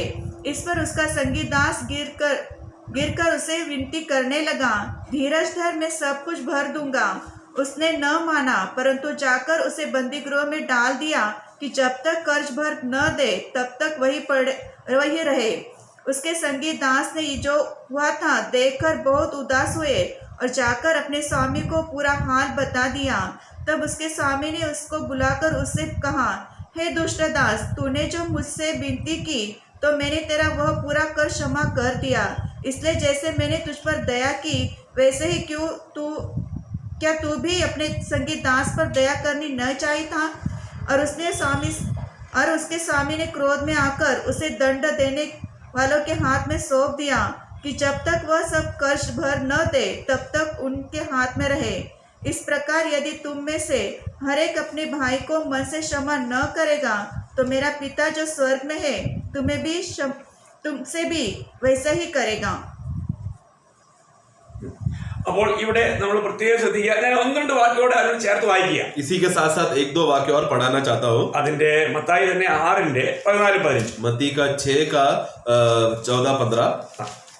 അതിന് ഞാൻ ഒരുപാട് വ്യാഖ്യാനിക്കുന്നില്ല, കാരണം അവിടെ തന്നെ കാര്യങ്ങളെല്ലാം വളരെ വിശദമായിട്ട് കർത്താവ് പറഞ്ഞു കഴിഞ്ഞു. तो मैं उसको वर्णन ज्यादा नहीं करना चाहता, बस उसी क्योंकि प्रभु ने उसका जवाब दे दिया है. मैथ्यू 6:14-15. इसलिए यदि तुम मनुष्य के अपराध क्षमा करोगे तो तुम्हारा स्वर्गीय पिता भी तुम्हें क्षमा करेगा, और यदि तुम मनुष्य के अपराध क्षमा न करोगे तो तुम्हारा पिता भी तुम्हारे अपराध क्षमा न करेगा। ഇത് ഞാൻ പറഞ്ഞ കാര്യമല്ല, കർത്താവ് പറഞ്ഞ കാര്യമാണ്. ये मैं नहीं कह रहा, प्रभु ने क्या कहा हुआ बातें हैं. ഇനി ഒരു വാക്യോടെ വായിപ്പിക്കാനാണ്. इसी के साथ साथ और एक वाक्य भी. നമ്മൾ ലൂക്കോസ് 17:3. लूका 17 का 3. Luke chapter 17:3. सचेत रहो, यदि तेरा भाई अपराध करे तो उसे समझा, और यदि पछताए तो उसे क्षमा कर. അപ്പോൾ നമ്മുടെ ജീവിതത്തില് ക്ഷമ നൽകേണ്ടതിന്റെ ഗഹനമായ ഒരു പഠനമാണ് നമ്മളിവിടെ കണ്ടത്. इसके लिए आज हमने प्रभु की उपस्थिति में क्षमा के बारे में एक गहरा अभ्यास हम देख रहे थे, उसका स्टडी देख रहे थे. അല്ല, അപ്പോൾ ക്ഷമിക്കുന്ന ഒരു കർത്താവ്, एक प्रभु जो हमसे क्षमा करता है, അപ്പോൾ നമ്മൾ ക്ഷമ പ്രാപിച്ച വിശ്വാസി, और हम जो क्षमा प्राप्त किया हो विश्वासी. അപ്പോൾ ഈ ലോകയാത്രയില് നമുക്ക് ഈ ഒരു വിഷയത്തിൽ നമ്മൾ എത്രമാത്രം ജയാളികളാണെന്ന് ഒന്ന് പരിശോധിക്കും. इसीलिए इस दुनिया के इस सफर में हम जीते समय में इस विषय में हम लोग कितना विजय होकर जी रहे हैं, एक बार जांच लेना. നമ്മുടെ ജീവിതത്തിൽ നമ്മൾ ഇത്രയും വലിയ ക്ഷമ പ്രാപിച്ചു എന്ന് നമ്മൾ പറയുമ്പോൾ, ഞാൻ രക്ഷിക്കപ്പെട്ടു എന്ന് പറയുമ്പോൾ നിശ്ചയമായിട്ടുള്ള വ്യക്തി ക്ഷമ പ്രാപിച്ചവനാണ്. तो एक व्यक्ति कहता है कि मैं उद्धार पाया हूँ बोल रहा है, तो इतना बड़ा क्षमा भी वो पाया है ना. നമ്മുടെ കട എത്ര വലുതായിരുന്നു ആ കഥയിൽ കർത്താവ് പറഞ്ഞു കഴിഞ്ഞു. देखो वो दृष्टांत में आप लोग ने समझ गया होगा हमारा कर्ज कितना बड़ा था. ഈ ലോകത്തിൽ നമുക്ക് ആരോടെങ്കിലും ക്ഷമിക്കേണ്ടി വരുന്നെങ്കിൽ നമുക്ക് ലഭിച്ചത് കോടിയുടെ ക്ഷമയാണ്. നമ്മൾ ക്ഷമിക്കേണ്ടി വരുന്നത് രൂപയുടെ ക്ഷമയാണ്. तो देखो हमें इस दुनिया में हम जीते समय में जब कोई और हमारा कर्जदार आते समय में उनका कर्ज और हमारा कर्ज में फर्क देखना, क्योंकि हमें प्रभु के साथ जो कर्ज था वो करोड़ों करोड़ों रुपए का था, लेकिन हमें मनुष्य के साथ का जो कर्ज, कोई अगर क्षमा के लिए कर्ज का क्षमा के लिए आता तो 1000 रुपया 100 रुपया ही रहेगा. Amen. വളരെ വ്യത്യാസം. बहुत फर्क है उसमें. അപ്പോൾ നമുക്ക് ക്ഷമിക്കാതിരിക്കാൻ കഴിയുന്ന ഒരു മനോഭാവം ഒരു വിശ്വാസിക്ക് ഒരിക്കലും കഴിയില്ല. इसके लिए क्षमा ना करे करके ऐसा मनोभावना विश्वासी से नहीं होगा, കാരണം അത് ദൈവത്തിൽ നിന്ന് പ്രാപിച്ച ഹൃദയത്തിൽ അങ്ങനെ ഒരു കാര്യം ഉണ്ടായി. क्योंकि प्रभु के ओर से हमने जीवन पाया हुआ व्यक्ति है तो वो ऐसा मनोभावना नहीं रखेगा. അപ്പോൾ നമ്മള് ഇന്ന് കണ്ടത് ക്ഷമിക്കുന്ന ദൈവത്തെ കുറിച്ച്. इसके लिए आज हमने एक क्षमा करने वाला प्रभु को हमने देखा. ആ ക്ഷമിക്കുന്ന ദൈവം നമ്മളോട് ക്ഷമിച്ചപ്പോൾ നമ്മുടെ അവസ്ഥയ്ക്ക് എത്രമാത്രം വലിയൊരു അനുഭവമായി ഉണ്ടായെന്ന് നമ്മൾ കണ്ടു. देखो वो क्षमा करने वाला परमेश्वर ने जब हमको क्षमा किया तो हमारा जीवन का अनुभव क्या क्या हुआ करके हमने देखा. നമ്മുടെ കഴിഞ്ഞകാല പാപങ്ങളെല്ലാം കർത്താവ് നമ്മളിൽ നിന്ന് പൂർണ്ണമായിട്ടും മായ്ച്ചു കളഞ്ഞു. हमारे जीवन का संपूर्ण पाप को या जीवन का सारा पाप को प्रभु ने हमारे जीवन से मिटा दिया, हटा दिया करके हम देखते हैं. രക്ഷിക്കപ്പെട്ടതിന് ശേഷം നമ്മൾ വീണ്ടും ഒരു വിശുദ്ധ ജീവിതം, കർത്താവിന്റെ കൂട്ടായ്മയിലുള്ള ജീവിതം നമ്മൾ നയിക്കുക എന്നുള്ള നമ്മുടെ കർത്തവ്യം. लेकिन उद्धार पाने के बाद हमारा जीवन आगे का जो जीवन दिया है वो जीवन प्रभु के साथ एक पवित्र जीवन जीने का विषय में हम जिम्मेदार रहना है, उसमें संभालना है. അതിൽ നമ്മൾ വീഴ്ച വരുത്താതെ സൂക്ഷിക്കും. उसमें हम लोग ना गिरते हुए संभाल के चलना है. നമ്മൾ ഈ ജഡത്തിലായിരിക്കുമ്പോൾ നമ്മള് നമ്മുടെ ആത്മാവ് രക്ഷിക്കപ്പെട്ടു എങ്കിലും നമ്മുടെ ഈ ശരീരം രക്ഷിക്കപ്പെടാത്തത് കൊണ്ട് പല രീതിയിൽ നമുക്ക് प्रतिकूलങ്ങൾ നേരിടാം. हम इस दुनिया में जीते समय में हम इस देह में जीने की वजह से हमारा पाप का, हमारा आत्मा का उद्धार तो हो चुका है, लेकिन ये देह को अभी भी छुटकारा पाना बाकी है. उसके लिए तब इसलिए उस दिन तक हमें संभाल के चलना है. ഈ ജഡത്തിൽ ഒരു നന്മയും വസിക്കുന്നില്ല. हम जानते हैं कि ये शरीर में कुछ भी भला बात बसता नहीं. പല നിലകളിലുള്ള പാപത്തിൽ നമ്മൾ വീഴാനുള്ള ചാൻസ് ഉണ്ട്. बहुत तरीका का अलग अलग तरीके का पापों से, अपराधों से हम गिर सकते हैं. അങ്ങനെ ഉണ്ടെങ്കിൽ അഥവാ പാപം സംഭവിച്ചാലും ഉടനെ നമ്മൾ കർത്താവിനെ ഏറ്റു പറഞ്ഞ് ഉപേക്ഷിച്ച് നമ്മൾ നിരപ്പ് പ്രാപിക്കണം. इसीलिए अगर ऐसा गलती में या पाप में गिर गए तो तुरंत प्रभु की उपस्थिति में आकर अंगीकार करके वापस मेल मिलाप होना है. നമ്മൾ മറച്ചു വെക്കരുത്. हमें उसे छुपाना नहीं. ദൈവത്തിൽ ഒന്നും മറച്ചു വെക്കരുത്. प्रभु के सामने कुछ नहीं छुपाना. സദൃശവാക്യം 28:13 വായിക്കുന്ന പോലെ തന്റെ ലംഘനങ്ങളെ മറച്ചു വെക്കുന്നതിന് ശുഭം വരികയില്ല, ഏറ്റുപറഞ്ഞ് ഉപേക്ഷിക്കുന്നതിന് കരുണ ലഭിക്കും എന്ന് നമ്മൾ സദൃശവാക്യം 28:13 വായിക്കുന്നു. नीति वचन उसका 28 का 13 में जब हम पढ़ते समय में प्रोवर्ब्स 28:13 में हम पढ़ते हैं कि पढ़ेंगे, जो अपने अपराध छिपा रखता है उसका कार्य सफल नहीं होता, परंतु जो उनको मान लेता और छोड़ भी देता है उस पर दया की जाएगी. आमीन. यानी कि उसको भलाई होगा करके उस अर्थ में. അപ്പോൾ നമുക്ക് എപ്പോഴും നമ്മൾ കർത്താവുമായിട്ടുള്ള ആ ബന്ധത്തിനൊരു വിഘ്നം വരാതിരിക്കുവാൻ, പാപത്തിൽ വീഴുമ്പോൾ നമ്മൾ ദൈവത്തിൽ നിന്നും അകലുന്ന ഒരു അനുഭവം ഉണ്ടാകും. क्योंकि हम लोग देखो प्रभु की उपस्थिति का जो हमारा रिश्ता जो जुड़ा है उसमें कोई अवस्था नहीं आना चाहिए, क्योंकि जब हम पाप में गिरते हैं प्रभु के साथ संगति से हम दूर हो जाते हैं, इसलिए ऐसा अवस्था ना होने के लिए संभालना है. അതുകൊണ്ട് നമ്മൾ ഓരോ ദിവസം നമുക്ക് അങ്ങനെ എന്തെങ്കിലും ഉണ്ടായാൽ ഉടനെ മാനസാന്തരപ്പെടണം. इसके लिए आओ हमें प्रतिदिन हमारे जीवन में कुछ भी ऐसा बात आए तो तुरंत मन फिराए. നമ്മൾ ദൈവത്തിലെ ഏറ്റുപറഞ്ഞ് ഉപേക്ഷിക്കണം. प्रभु की उपस्थिति में तुरंत उसको अंगीकार करके उसको छोड़ दे. കർത്താവുമായി നിരപരാധി ജീവിക്കണം. प्रभु के साथ दोबारा मेल मिलाप पाकर आनंद में, शांति में जिए. അപ്പോൾ ആ ക്ഷമിക്കുന്ന ദൈവത്തിന്റെ ദൈവസ്നേഹത്താൽ നമ്മൾ നിറയപ്പെടും. और ऐसा है तो क्षमा करने वाला परमेश्वर का दिव्य प्रेम से हम भर जाएंगे, ദിവ്യ സമാധാനത്താൽ നിറയപ്പെടും. दिव्य शांति से हम भर जाएंगे പ്രത്യാശ നിറഞ്ഞ ജീവിതം और एक आशा भरा जीवन से हम जीने हो पाएगा. അപ്പോൾ ഇന്നിവിടെ നമ്മൾ നിൽക്കുകയാണ്. आज मैं इधर रोक रहा हूँ. അടുത്ത പോയിന്റുകൾ ഞാൻ അടുത്ത ദിവസം നിങ്ങളോട് പറയാം. हाँ, प्रभु का अगर आगमन देरी हुआ, कल का दिन अगर प्रभु दया के रूप में दे रहा है तो प्रेम का और खासियत की बातें कल बताऊंगा. അപ്പോൾ ദൈവസ്നേഹത്തിന്റെ ഒന്നാമത്തെ സവിശേഷതയാണ് നമ്മൾ കണ്ടത്. आज हमने परमेश्वर का प्रेम का खास बात, उसका पहला बात हमने देखा, ക്ഷമിക്കുന്ന സ്നേഹം, एक क्षमा करने वाला प्रेम. ദൈവം നമ്മളോട് കാണിച്ച ആ സ്നേഹം, നമ്മളോട് ക്ഷമിക്കുന്ന സ്നേഹം. इसलिए प्रभु ने हमसे जो प्रेम किया हुआ, जो प्रेम का खासियत क्या है, वो क्षमा करने वाला प्रेम है. Praise the Lord. Amen. കർത്താവിന്റെ അനുഗ്രഹിക്കട്ടെ. प्रभु हम सबको आशीष करे. കർത്താവിന്റെ കൃപ നിങ്ങളുടെ കൂടെ. प्रभु का अनुग्रह हम सब में बना रहे. आमीन.